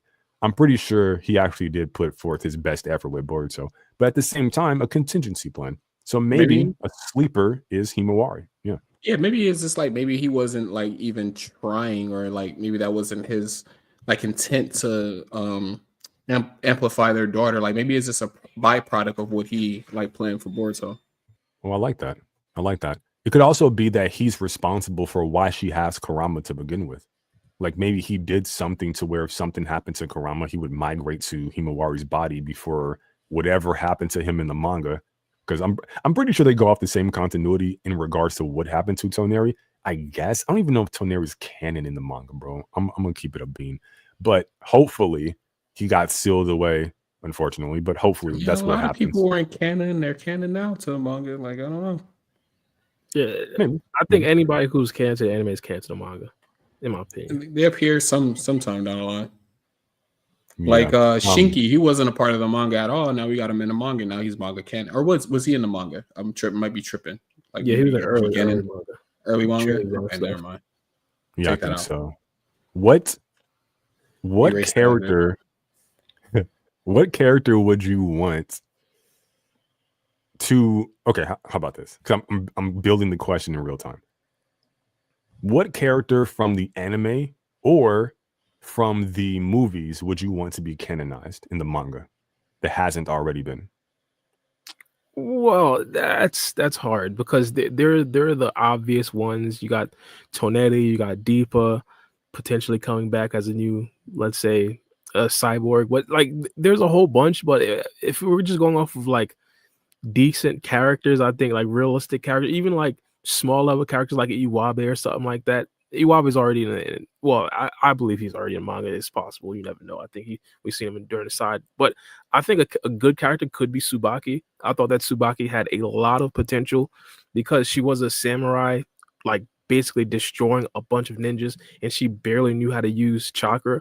I think that if there's anybody that could kind of get to that Shinki level or even like a Sage Mode Mitsuki level, it would have been Tsubaki. And of course, like having her potentially like amplified as well with scientific technology, maybe give her a crazy dojutsu or something like that. I thought she could have been like one of the core members, like that's really shaking stuff in TBV just because of her potential. But like, if we're just talking like overall characters, I think Toneri would be a big one, obviously. Urishiki as well would be a huge one, and probably Deepa as well. So those are my big three. And if we're just going off of small level characters, Tsubaki. All right, my answer is going to be kind of weird. I want if if he ever comes back, for him to have the same outfit that he has in the manga as he does in the anime, because his anime drip, manga fire. You just got to see the comparison. With the black Yeah. little gi shirt. Nah, yeah, I agree. Fire. So that's all you want is like Naruto with his fit. That's crazy. His fit, Naruto's fit. Yeah, definitely. I'm telling you, that's the only thing that I really would change. Just give him Okay. that. Give him the new fit. Shit. A So you character believe though. Naruto? Oh, my bad. Go ahead. No, go ahead. Go ahead. I was gonna ask you believe Naruto's gonna be unsealed? Hold on. Say that. Let's say that. Let's say that question right there. That's a good topic right there. Let's say that one. But a character that I think should be canon from the anime or the movies. Blood Prison? Man. Blood Prison. Oh, no. That creature? I don't even know what creature you're talking about.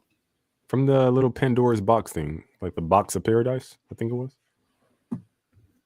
It's like Naruto needed like ultra instinct. Like he needed to make moves without thinking, because if he thought, then I think his like fear would kick in, and then like the guy would be able to like dodge all his attacks or something like that. Oh yeah, I know what you're talking about. Yeah, no, that was dope. Oh, bro, I want to see. This is gonna probably be like a little lackluster, but I want to see that Toad come back, that time travel Toad. Since we got since we got Turtle. what's his name? Yeah, the turtle thing. Since we got what's his name? Kashin Koji. I was about to call him Jiraiya. Sorry, I had a brain fart. So we got Kashin Koji like knowing all the different timelines and shit like that. Like it would be dope if they like was to bring that turtle back. Like maybe they don't bring him back in time or anything like that, but maybe he can make sense of the different timelines that Kashin Koji saw. Nah, that's a great pick, bro. That's an excellent pick, actually. That's better than my pick. I was gonna go with what was it, Minma? You guys remember that guy, right? It's like a fake Naruto with the dark hair. Yeah. Oh, you going back? Yeah, I'm trying to find some people. Yeah. You went to the movies, to the Naruto movie. Oh, you did say movies. I didn't know you meant Naruto too. I thought you just meant like Boruto. Like I want maybe something like that, or like I don't know. Like your answer is perfect, actually. Free game. I think I'm a still free games answer. I'm not going to hold you. That answer is flawless. Okay, I actually think Toneri is a great answer too. Like Toneri, like all that, bro. I mean, I guess my answer is Orochimaru. Sure. Like bring in Orochimaru. He's not canon to the manga. Okay, no, I guess he is, but yeah. This is like a weird little topic change, but since we're on the kind of topic, a movie idea that I would kind of want, I think just off the top of my head, I'm thinking about it, and maybe like bring this into it a little bit, like a movie idea. I think it would be super cool to have tie in the time traveling turtle with the little cracks in space time that Toneri was dealing with, and then also Kashin Koji's prescience and his like manipulation towards certain futures. Tie all of that in and kind of make Urashiki, I know, the main villain. Do him a service, redemption, so to speak, because he's dealing with time travel as well, and his Rinnegan has a time travel mechanic as well. All of it has synergy. I think this could be perfect. Maybe have Boruto, Sarada, Mitsuki, Kawaki, Konohamaru. I would even throw in obviously Himawari, New Inashikacho, and of course Sumire. I would throw in all of our Ada, Damon, like throw all of them in there. I think this is like a really fun adventure, even a Shikamaru to a certain degree. I think this could be fun. And have them travel through time in different verses. So they have to fight against the Momoshiki that they fought in the movie, that particular visual version, the red version of him. And then have them fight Fuse Momo and just have them fight different moments in the timeline. I think that could be pretty sick, but they're trying to fix time because something got broken or shattered. And maybe have some like time patrol from Dragon Ball, some kind of organization like the TVA from the Loki series in Marvel, to where like there's this organization trying to fix or stop singularities. I think that could be so epic, but you would have to like write it well. I think it could be pretty cool. Or like outside of that one, tying into like Shibai or whatever the case may be, and omnipotence, some kind of like movie about the past. But yeah, just my thoughts about that. But what about you guys? What about you?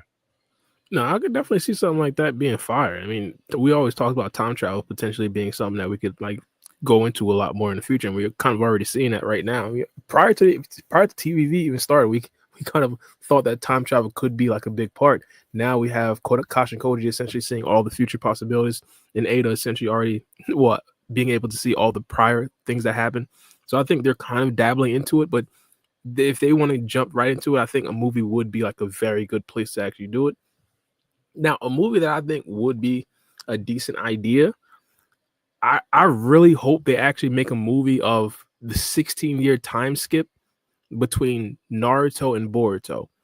A lot of people want to see Boruto be about Naruto and Sasuke, their 19-year-old selves, and up until like their 30-year-old selves, all the potential missions that they could go on, like fighting against other Otsutsuki members and rogue ninjas and potentially trying to bring peace upon the ninja world. I think a movie like that, like having Naruto, even like having Naruto like trying and striving to become a Hokage, and all those trials and tribulations. We already seen some of that at the end of Naruto Shippuden, but of course there could be more. There could be other crazy missions that he had to go out on because Sasuke is the only person with time space ninjutsu. Likely he had a whole bunch of Otsutsuki related reconnaissance missions. So I think those type of missions and those type of storylines could be interesting for a movie, especially since we weren't able to actually put that into the actual series.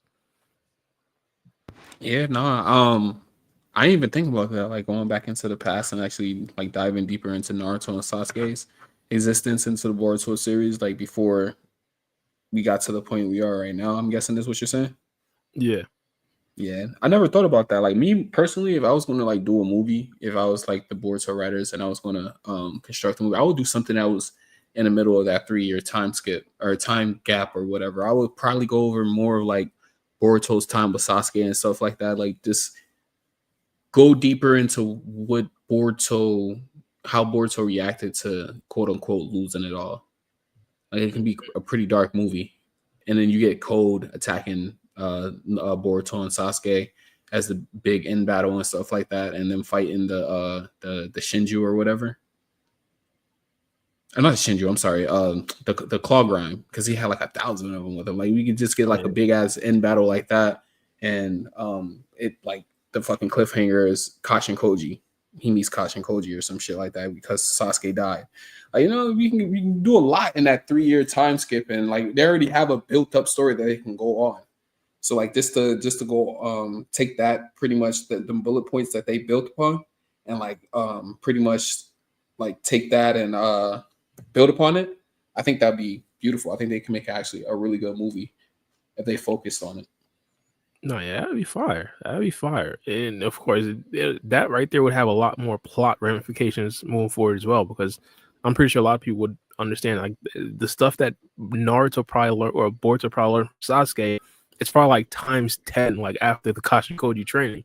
So I feel like that could like inform us in some of the stuff that Boruto can actually do in the future. And then they were like, when we get to Blue Vortex, when it comes back, like they can like end off part 1, because you know they can go part 2, I think, because we still haven't got part 2 once they animate that and they go on like the end of that and shit, and we're like waiting for TBV to come back and get that big ass movie with the 3-year time skip, and then that won't even fuck up TBV, because TBV, when it comes out, they can just like flash back to like the movie and shit like that if they wanted to. Oh yeah, that'll be fine. That'll be fine. They ain't losing no chapters, nothing like that. Like, so yeah, that'd be that. To be honest, that'd be fire. That'd be elite. That'd be great for the anime as well. I think that would be like a good like promotion for TBV. Like people would love to see a Sasuke or Rogue Sasuke plus Rogue Boruto and how they get along. That'd be fire. Yeah, I would love to see that personally. That would be how like I would build the movie. I know that's probably not going to be the route that they go, but if I was one of one of the directors of TBV or some shit like that, or like Boruto, like even just like the ending of Boruto, if I'm directing Boruto Part 2, I'm like, yo, we got to end this off with the 3-year time skip being a movie. We have to. I would drive that like as a point. We have to do this. Oh yeah, facts. So Mello stepped out. I guess we can get to the Negro news now. I still have one question though. I have one question. All right, I want to rock out. One question. I want to know your opinion on this. Would my man L from Death Note, will he figure out omnipotence? Do you think he would if he was like in the series?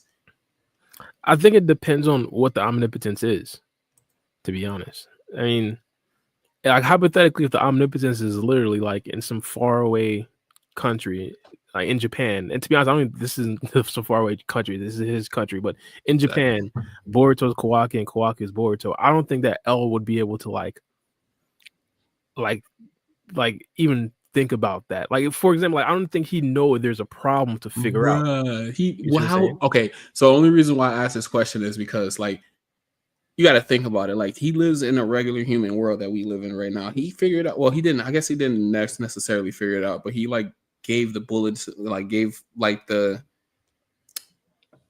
How can you say? I can't remember how the story went so far. But did he ever figure out the Shinigami? That's the question I want to pose real quick. Was he the one who figured it out?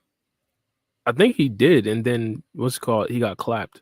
Like right. So that's like a otherworldly type of thing. Like who thinks of that? Like somebody's writing some questions down on a notebook, and that's what's causing everybody's death. So you got to think about he thinks differently, So like he's able to figure that out. So that's why I want to know. Like, do you think that he'll be able to figure out omnipotence? Like something's weird going on. The thing with the omnipotence is that like it happens and you don't know what happened. Like the thing with L, people informed him like there's a problem, people are dying, and he essentially established like a pattern because things kept happening.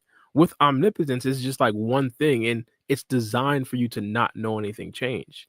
But all right, so like let me structure the question as like this. Like say L is like the investigator for the Leaf, and he's investigating Boruto, and like from everything that he's investigating, do you think that he will be able to figure it out? Yeah, 1,000% easily. If that's the case, where it's like he's like actually tasked with this, like say Sara reaches out to L. That's a better way for me to put out the question. If Sara reaches out to L and says, "I need you to prove this is that," I think L will be able to figure out, just like how Amado was able to figure it out. And you see a bunch of baby pictures and things like that. I think L would come to the logical conclusion that our memory has just been completely altered, pretty much. But everybody else would probably think L is stupid. Like that. That's the thing. But if he's like a prominent investigator, is like one of the top investigators or whatever, and like you got to take his word for what he says, I think that he'll be able to pretty much convince everybody. I don't know. Maybe you're right though. Maybe they would look at this dude like, bro, you crazy. There's a possibility that because of his reputation, like because I remember when he first appeared in Death Note, they were glazing my guy, like almost more than Duke Dennis. But yeah, so I think they would probably believe him. But like, yeah, if it's not where it's like he's tasked to figure it out, I don't think he would. I don't think he would. Yeah, but that's it. Man, if you're an investigator, don't you like investigate 24? Like if he's like you got to think about him being in the world of Boruto. So even if he's like a regular citizen, we're talking about L here, and like there's this big conspiracy of somebody killing the Hokage. You don't think that he would investigate it himself? Like who killed the Hokage? Mm-hmm. I think his investigation will lead to like Kawaki killed him, but Kawaki is now Boruto, and he wouldn't necessarily figure that out until he was actually tasked by Sarada, I believe, to like figure that out. Like I feel like his investigation would just lead to what everybody else believes. Did MELLO ever come back? Or he's still away? I think he might still be going. Oh. Yeah. Nah, that's all I wanted to ask. What Negro news you wanted to cover though, bro? I'm all for it. Oh, the Jay-Z thing. If you guys don't know, about 45 minutes before the pod, it came out that Jay-Z now has a civil suit filed against him for essentially, let's just say, violating a 13-year-old. And it's pretty much going crazy on Twitter right now. People saying Jay-Z now got 100 problems. People saying everybody who wanted to dinner with Jay-Z over 500,000, they deleted. I gotta look this up, man. This is crazy. Hold on. All right, so like you told us this before we was pre-pod. Yeah. I ain't even look it up and do no research on it. So I'm about to look up Jay-Z real quick to see. Yeah, supposedly this happened alongside Diddy, so it could have even been at one of those the parties that everybody talking about. Oh, it's right here. That's crazy. That's the first thing that pops up. Yeah, it's going everywhere. I think it's number one trending on Twitter right now. Yeah, it is. It's number one trending on Twitter. And again, it dropped like probably about 3 hours ago or something like that. So I'm just going to read the tabloids. This is from the New York Post, so we don't get what do they call that when you steal somebody's shit? Hip hop legend Jay-Z has been accused of allegedly raping. Oh shit! I shouldn't say. Great. Hip hop legend Jay-Z has been accused of allegedly R-ing a 13-year-old girl with Sean Diddy Combs at a VMAs after party in New York 2 decades ago. God damn, 2 decades ago. A bombshell lawsuit claims the alleged victim, only identified as Jane Doe, leveled up the disturbing allegation in the newly refiled civil lawsuit filed in the Southern District of New York on Sunday. Bro, this is too... See, the thing that I have a problem with, like, when we get shit that come up like this, like, maybe it happened, you know? Maybe it did happen. Like, I'm not going to, like, victim shame or anything like that. Like, most likely it did happen. You know, but why wait so long to come out with this? Like, why wait until everything's going on with Diddy and shit to be like, yo, this happened to me? If that shit happened to you, like, I understand as a kid that shit is traumatizing and shit like that. But when you get to like your 20s or something, why not say nothing? Why wait 20 years? Like, all right, this girl is 33 years old at the time right now. Why wait till you're 33 years old to be like, yo, this is what happened to me and blah, blah, blah.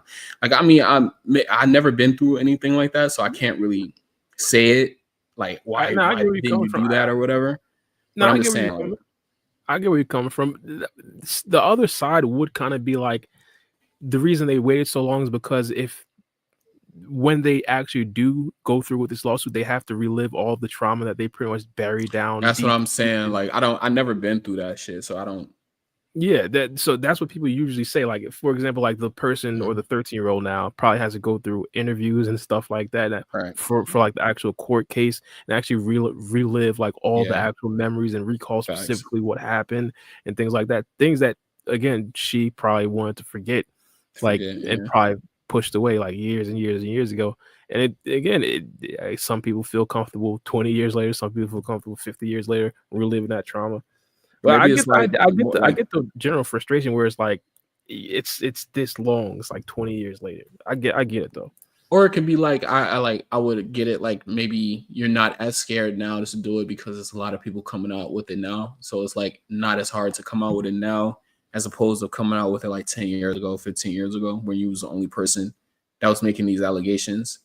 Like the public opinion on you would have been like fucked up if you would have tried to come out like 10, 15 years ago and said Jay-Z did this shit type of shit to her. She probably wouldn't have got the same responses she is doing it now. Right now, Diddy is like this is like top news right now. You know what I'm saying? This shit is like every time this shit come out, like you seen the shit. I guess Diddy's fucking like this is not supposed to happen when you go to federal court. It's supposed to be no cameras in that shit, and somehow they leaked him being in court. Oh yeah, I didn't even see that.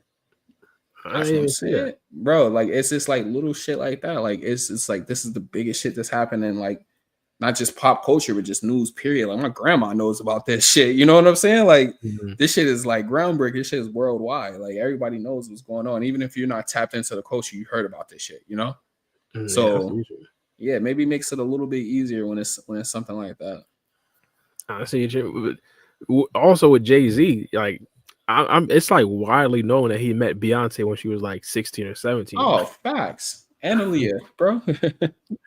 Like Yeah, I he feel was. like the I think they said timing. that he signed Foxy Brown when she was like 16 or some shit like that, and they said that he was doing Yeah. freaky shit with her, bro. So like, I don't know, man. I Yeah, mean, if you look like a camel for like the your upcoming, bro, like before you get rich and shit, if you look like a camel when you get some money, you probably is gonna be fucking whatever you can fuck with. I don't know, man.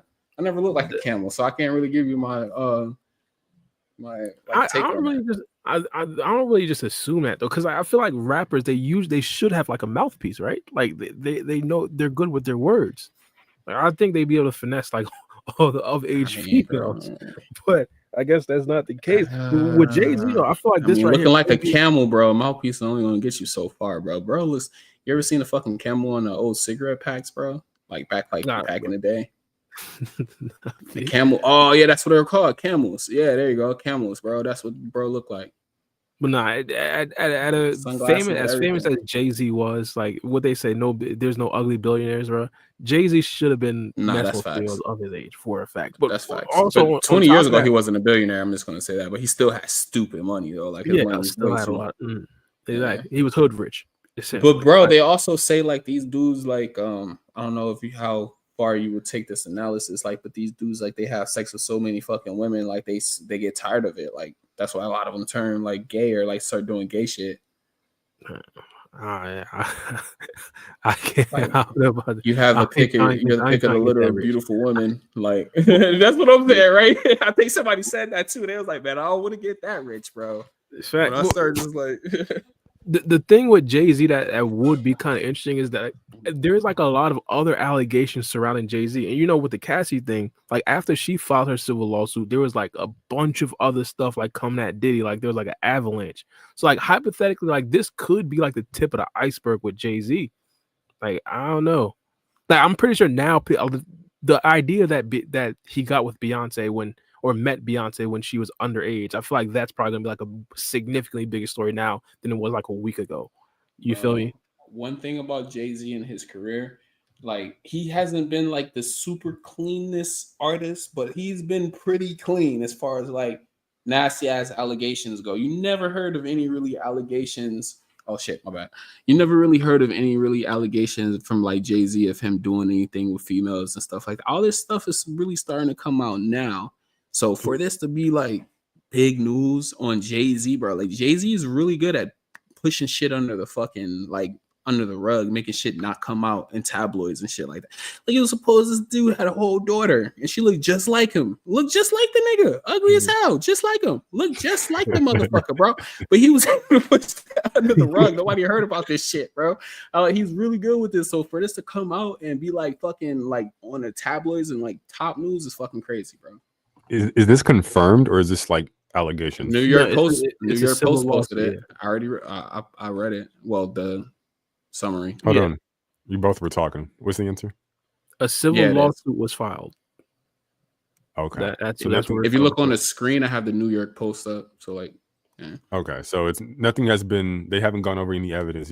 We're just filing stuff. Okay. Yeah. So Yeah, it this says is in the court. allegedly.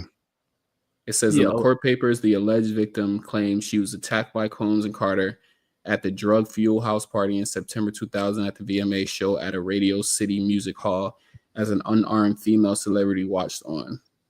The girl claimed alleged attack unfolded after she had one drink that left her feeling woozy and a lightheaded, according to the filing. Looking for a place to rest, plaintiff entered what she believed to be an empty bedroom so she can lie down for a moment, the original filing charge. Soon after, Combs entered the room along with defendant Carter and a female celebrity. Plaintiff immediately recognized all three celebrities. Combs aggressively approached plaintiff with a crazy look in his eyes. Whoa, grabbed her and said, "You are ready to support." What the fuck? I didn't read all this. I'm sorry. Oh, my bad. This is like an instant, like this is like on the spot reaction. Yeah, I didn't Combs see it. aggressively approached plaintiff with a crazed look in his eye, grabbed her and said, "You are ready to party," the filing added. Combs then threw plaintiff towards a wall, causing plaintiff to fall. Plaintiff got up and stumbled, at at which point Combs grabbed her again and threw her on the bed.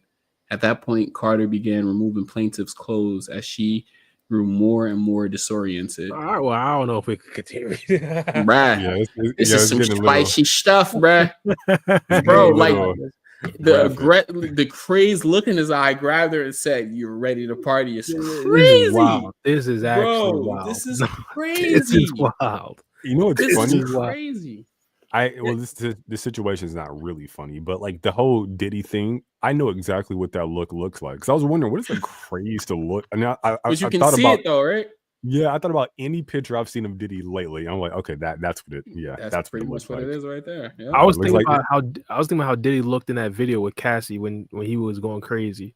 Like that's Yeah. probably the look in his eyes type of thing. You know how some people have like resting bitch face? I think he has a resting crazy look in his eye face. Like legitimately. Like that dude just like he's been into like, I mean, when you buy that much baby oil, you gotta be crazy, bro. That's just Oh, like did you hear that he said like all the baby oil that he had, like supposedly why they I'm just going on a conspiracy here.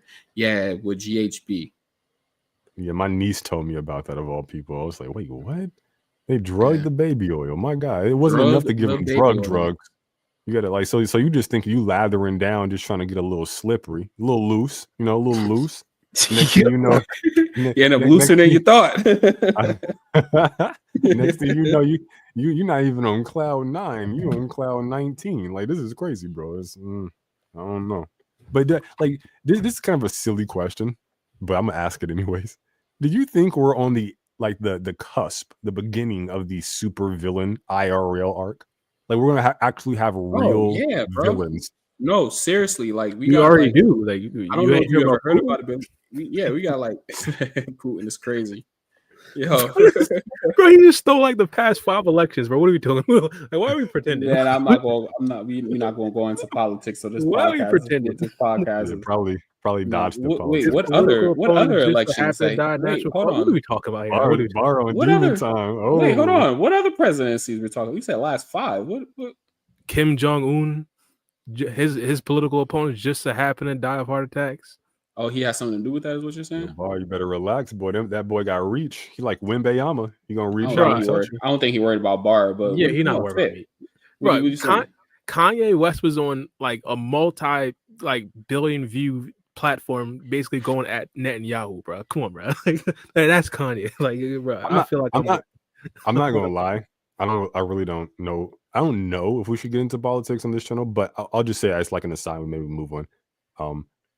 There's a lot of people, but there are already IRL supervillains. No, you're absolutely correct. Like that's true. That's absolutely true. That's what I'm saying. Like, are we on the era? Because something feels like a shift just happened. We got like top 10 rappers of right now calling hits and getting fucking booked by the FBI for it. Like, we got so much shit going on. It's crazy, bro. But y'all seen that professional hit from the healthcare worker? Or what's it called? No, I heard about that. Put me on game. Bro. What's going on? Y'all gotta see the video, bro. This is straight, bro. Mel, you know this. This is straight out of B613. Shoot me the video, bro. Shoot the video. I can't watch the video, bro. I can't. Oh, okay. Yeah. Is it graphic? Yeah, I can't do graphic either. It's I can't do it. Like if I gotta watch somebody get their shit turned off, I'm cool. Yeah, I remember it was like Gaddafi, I think his name was, on YouTube years ago, and they actually had his murder on YouTube for it. Like this was a different YouTube, bro, for like a week or so or something like that. I just couldn't watch it, but I heard like people were shoving sticks up his ass in real time. It's like this is just. You remember when I was fucking kid or I believe Osama bin Laden, that dude, yeah. When they in their country when they hung his ass, I was on YouTube, bro. I remember watching that shit on YouTube. Yes. Wow, I don't remember. I don't think it was Osama. I think it was like the other guy. Nah, I think it was. They found him in a hole or something like that. No, I think it was Osama. Wait, hold on. No. You might be right. It was another dude. What was the other dude name? I forgot his name. Saddam Hussein, was it? Saddam Hussein. There you go. Yeah, you're right. Yeah, it was him, bro. When he hung his ass, his country hung him, bro. They showed that shit on YouTube. I remember that shit. I'm traumatized. Was a child. Like this guy. Excuse me. This guy. You should watch that on YouTube. It's a child. That's crazy. No, you should. Like YouTube kids don't even exist, bro. Like kids don't even use YouTube kids. It's insane. But like, I'm wondering, like, this guy's a dictator. What did you, as the person who grabbed the stick and shoved it up his asshole, what did you get out of that? Like, I don't Maybe know, that man. person always had like in the back of their head, man, I can't wait to fucking meet this guy. I'm gonna shove a fucking stick up his ass. And they finally got the chance to, and they did it. Like, it's like certain people don't. They just like regress to like some caveman brutality shit. Like some like like I'm justified in my vengeance, so I'm gonna do all this vile shit to you. It's like, bro, you can't lose. Like once you rape a dude with a stick, like who are you after that? Like what are you doing? Like you have a critique against this person. Like what have you become? The dude who took your butt with a stick, I guess. I don't know. Like I don't know. I let them people be them people, but sometimes certain people deserve that type of vengeance. Like a guy who's been going around, like a guy who's been going around like molesting little girls all his life and shit. Yeah, maybe he should get a stick or two up his eyes, bro. Like some people deserve certain punishments. Like because then you become the very thing that you're trying to like. I am not becoming anything. I said there is certain people who do those type of things. Now, no, hypothetical put sticks up people's asses. That person should always come into play when that type of person is around. You just got one hired already. You got a person that you know is down to put a stick up somebody's ass. Hey, bro, come on, this is your mission right here. You know what to do. Bro, I watched this gangster show with Forrest Whitaker. I forgot what it was, but it was like he was supposed to be like a historical civil rights person or something. Was he like Fred Hampton or no? He wasn't Fred. It was somebody. But there was this scene where he brought this guy out. He had like a designated like raper or something. Like he brought this guy. He called him Big Dick Buster. Maybe somebody in chat knows what show I'm talking about. It's Forrest Whitaker, and like he was asking this black guy for information. He had him tied tied up with his ass out and asking him information. And the guy's like giving him information, blah, blah, blah. And then he still raped the dude. Like he's like, okay, this big dick buster. Like then I guess he came in and busted some ass or something. I'm like, bro, even if you gave, and this was supposed to be like based off a true story or some shit. Like even if you gave a motherfucker the answer, you still getting it. I guess it's like, is it better? Why put yourself in that type of situation to begin with? I mean, why join the gang? Why join the gang when you're in the hood? Why sell drugs? It's the social, economic, blah, blah, blah, right? Like, you should know that the gang that you're joining has a dude named Big Dick. Who? I should know this information before I join this gang. That is Big Dick Buster on the fucking crew that I don't want to ever meet. So I don't want to join this gang. You should put two and two together. Like, be logical here. Come on, man. No, I think he just had information that this guy needed. Like, I don't even know if the guy was in a gang or not. He was like a witness to something. He's like, bro, I'm like, you're bent over and you're tied up. You got to think about how the fuck did you get in this situation to begin with. Bro, at a certain point, bro, you might as well go for the ride. No, fuck that. I ain't going for no fucking ride, bro. What you gonna do, bro? What you gonna do? I mean, next topic. Next topic. Let's talk about something else. I don't want to talk about this. Now we want some I like you and I want you type of shit. I'm off that, boy. I'm cool on that, bro. How is that dude doing anyways, bro? I ain't heard nothing from him. Well, I think I brought it. Never mind. Let's move on. I ain't heard nothing from the fucking the booty bandit, bro. The booty warrior. I ain't heard nothing from him since he came out. That's probably for the best. I mean, last you're probably right. You're probably right. The motherfucker was giving public service announcement talking about send him some videos and pictures of your behind so that he can link up with you. I'm like, brother, relax. Yeah, you on another level at that point. Yeah. Damn. For the one, like I want to say that he was just doing it. I really want to say that he was just doing it for clickbait. I really just want to hope that he was just doing it for the fucking clicks. That man loves ass. Like I don't know, bro, but I just want to just think that moment was just drove off of just content. You know, that wasn't fucking real. It can't be. Somebody had to take him up on that offer. Just like, bro, like, yes. You know how people are like, I want to be around a celebrity, or I need to get their autograph. Like, yo, I got busted by the booty warrior, bro. Like, I can live off that this was forever. Not the fucking. That was not the route I was going down. I think there's some. I think there's some people who would take him up on that offer, bro. Like, yo, like, this is an experience. I went through. Like, that's crazy. This just I'm got telling dark. you. I was That's not why. going down that route. I was like thinking of it more like on a more like a godly side. Like maybe people just saw that he was coming out and they just wanted to get him first so they could have me to say I was the first to get the Booty Warrior on my podcast. No, What? you went a Oh, I see what you're whole saying. nother route. You No, I'm telling you, I think there are people who enjoy his stories oh because man. I think there are people who watch his little stories with one hand. I'll say it like that. Yo, I think people like hearing those little why like are you jailhouse still here? stories. I think there's some people who like hearing them little jailhouse stories. Bro, you just gonna let this continue, bro? You're usually the person who like interrupts these type of shits. Like, Bro, I'm not even, you know, bro. I'm reading said. Jay-Z's statement he just put out, bro. I didn't even hear what Mello just said. My No, bad. bro, he whatever knows I'm Jay-Z just telling the put out truth. is not as fucking groundbreaking as what Mello just said right now. What he say? Right here. He said it was people who was watching the motherfucking Booty Warrior interviews with one hand. What? I'm telling I almost guarantee you those people exist. And it's probably like it's like some, I bet it's like some weird kink shit. Like, oh man, I really want to hear about like the time the Booty Warrior got held down and had like a can of mace shot up his asshole. Like that was actually a story he told, right? Bro was like, bro said he was reaction. tied to a, What? bro said he was tied to. Yeah, He said he was tied to a bed and like woke up with vibrating up his ass and it was flies. I was like, bro, I'm off this shit, bro. What is I'm going off this shit, bro. I'm off this shit, What am I bro. listening to? I need to go take a shower or something, bro. This is crazy. Bro, you need to take several. Okay, several. This is crazy. I need a shower after this, bro. This is fucking yeah. dirty I think as it's hell. best we just change it. So, That's all right, so crazy. Jay-Z came out and man. denied all allegations. So he said that supposedly his lawyer received a blackmail attempt, quote unquote, from a lawyer named Tony Busby, and he's basically saying that they want actual money. And he says that he recommends they actually file a criminal lawsuit and not a civil one because he believes that any person who actually did that should be put in jail. People not buying it, bro. People not buying it. Needless to say, people saying that this is the fastest response that Jay-Z has ever made. I mean, wouldn't you speed blitz this response? Yeah, I would. Given the topic. But you know how like, what's the vibes? Is he guilty in the public opinion, or are we waiting for evidence? Or yes, the thing with Jay-Z, it's not just this one instance. Like people been talking about Jay-Z, like even Beyonce. We were talking about a bit earlier. Like he got with Beyonce or met Beyonce when she was underage.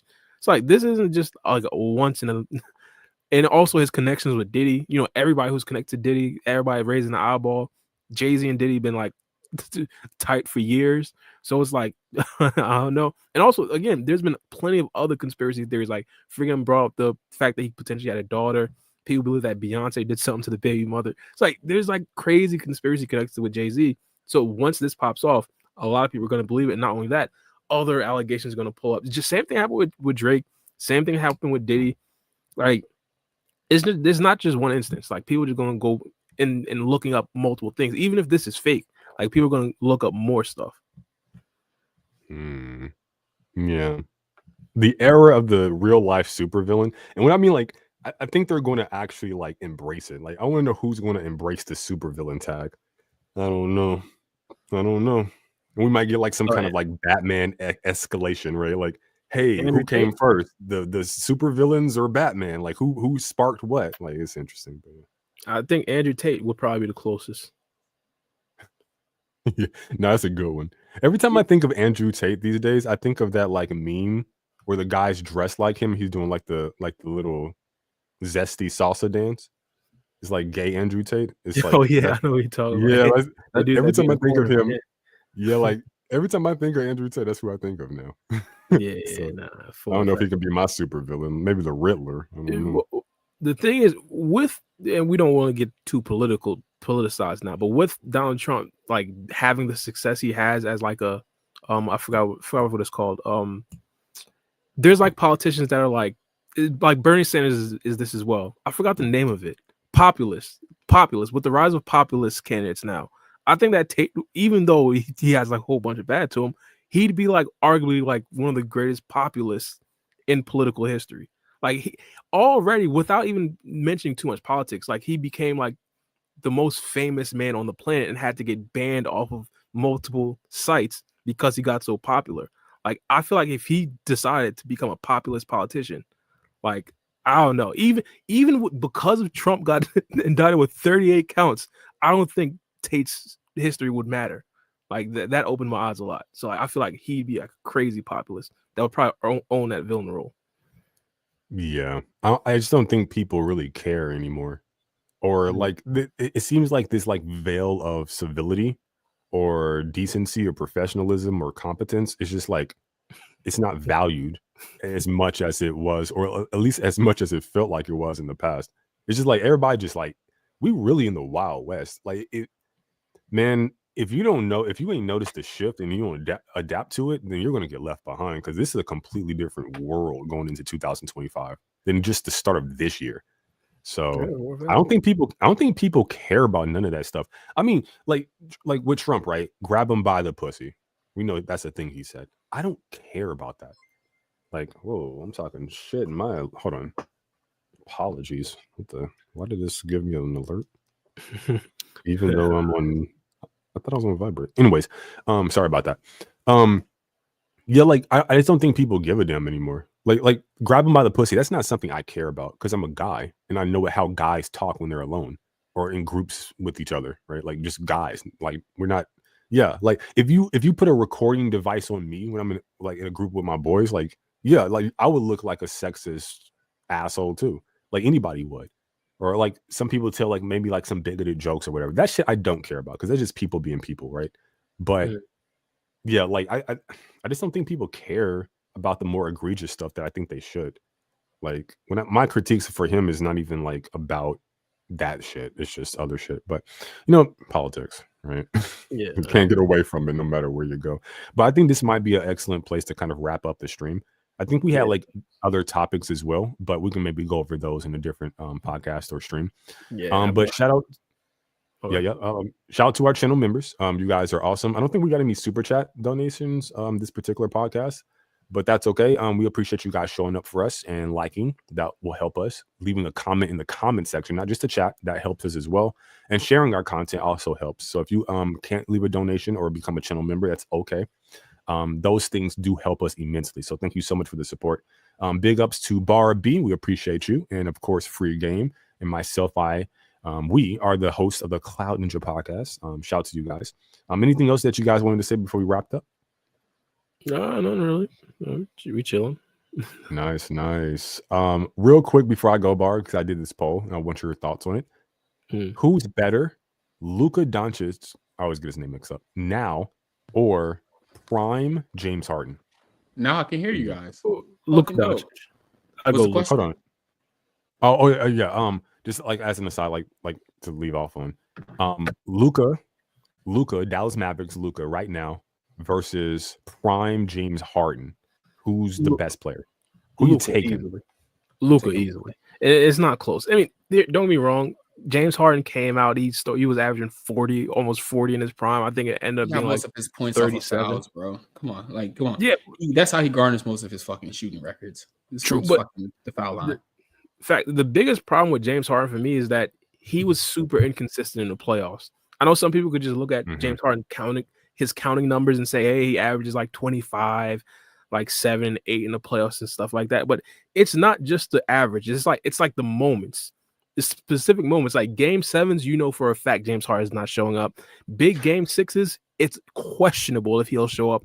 9 times out of 10 in game 4s when the series tied 2-2, he's definitely not showing up. Like, and it's not like he's not showing up. He's detrimental to the game. Like he'll have. I remember it was one game he had 12 turnovers, broke the record. Like there was one game where his team missed 27 straight 3-pointers in a row, and he kept trying to shoot. But with Luka Doncic, he is a generational playoff performer. Like ever since he got into the league, I don't think he was in the playoffs his first year, his rookie year, but his second year, if you remember the bubble, like he was destroying the Clippers, which was Kawhi Leonard and Paul George, arguably the 2 best perimeter defenders of all time. Well, at that particular point, on the same team, or the best duo at the time on the same team, he was destroying them. And even past that, going to future years, he destroyed the Suns, who just came off a finals run. He's basically, and it's not just like, I want to emphasize this. What he's doing right now in the playoffs specifically, Luka Doncic, it's only been done by like 5 people, and James Harden is like a historic playoff dropper. So like that's like the biggest thing for me with Luka Doncic and James Harden. Okay. Free M, do you have a take on this?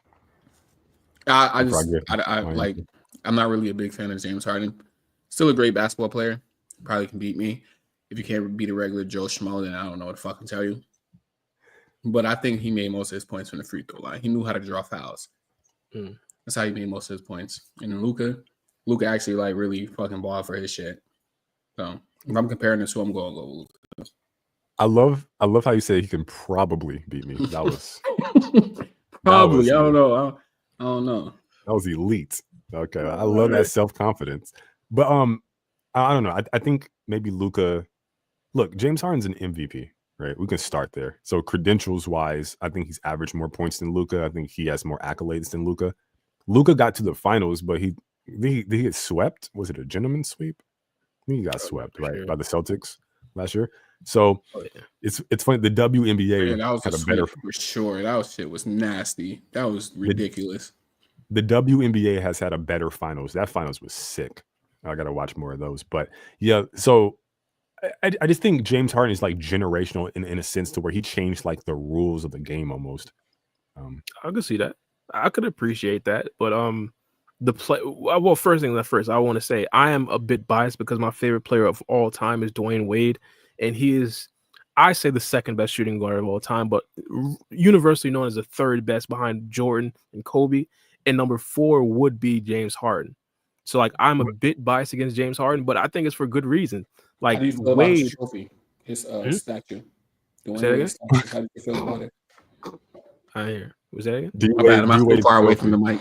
D-Wade's trophy. How did you feel about it? I feel like this is par for the course. I feel like there's going to be an upgrade in the future where trophies are made by AI, but everybody's gonna remember those old ugly trophies. And then Wade got one of those old ugly trophies. Like, but they're not all ugly though. Like, it just is. Like him and AI got disrespected in ways I can't even imagine, bro. Yeah, like they gave AI a short trophy, like a trophy statue. Yeah, figurine, as I will call it. Yeah, they're trying to keep up the olden ways, the olden looks of statues, bro. Just make it AI, bro. Make it everything perfect. Make everything like 10 times bigger. Carve it in marble. The thing is, though, like, I think they're thinking about like, all right, say like, you know, rock and shit. Like, I don't know, isn't that shit made of like copper and stuff? But like that shit doesn't like. How long does it take to tarnish like bronze and like shit like that material? I think that lasts forever. Yeah, probably. There's like there's a statue outside the Devil's Arena in Newark. That's been there since I was a kid. So, whereas AI is like in a cloud and shit like that, and like say the Earth got destroyed or some shit like that. Like say some like megalithic catastrophe happened where all human life gets wiped out, and we have to start all over again. And they don't have technology. They'll be able to see them damn statues. They'll know that motherfucking my boy balled his ass off. They're gonna know that. Yeah. I mean, they'll know, like you said, like you build like stuff like that lasts, but they'll also think that Dwayne Wade looks like a gremlin. Okay, like they'll also think he looked like a menace while balling, and they'll think that those monsters playing basketball back in the yeah, like something from Space Jam, like Bar, like. I'm sorry, your math wasn't math, and I know we're trying to wrap up, but just real quick. You say he's the second best shooting guard of all time behind Jordan, and he's in front of Kobe? Yeah, the reason why I say that, and I think I weigh 06 heavily, Kobe could not take Shaq to a finals and win being the number 1, and Wade did it in year 3 with an older Shaq. Not only that, like it wasn't just Shaq as well. There was multiple other players that Kobe just could not win with that came to Miami and won with D Wade. And Shaq even said like he was the better player at that point. Wasn't Shaq on the bench a lot too though? In 06, yeah. He got benched for Alonzo Mourning. Like Shaq averaged like 13 in that finals and Wade averaged like almost 40. Whereas like and we're coming off of like 04 when Kobe choked. Like legitimately choked in the finals when he was finally the number 1 option. That is the hottest take I've heard all year. That is nasty. It will be because I'm a Wade fan. I do acknowledge that I'm a minority. So Wow. Yeah. You put Well, like Kobe did, I like do got dipped, y'all. I ain't gonna lie. yeah, I'm just gonna say like this. Kobe did like fucking historical shit, like score 80 something points to the game. Like, come on, man. Yeah, I mean, you could have No. that. I mean, Yeah. LeBron can do that, but we all know LeBron's better. MVPs, final MVPs, 5 rings. Wait, You know, I can't do this. I can't do this because I'll be here for like 50 minutes. All right, All right. All right, Later, boys. everybody. Y'all be easy. uh, Later. Be safe.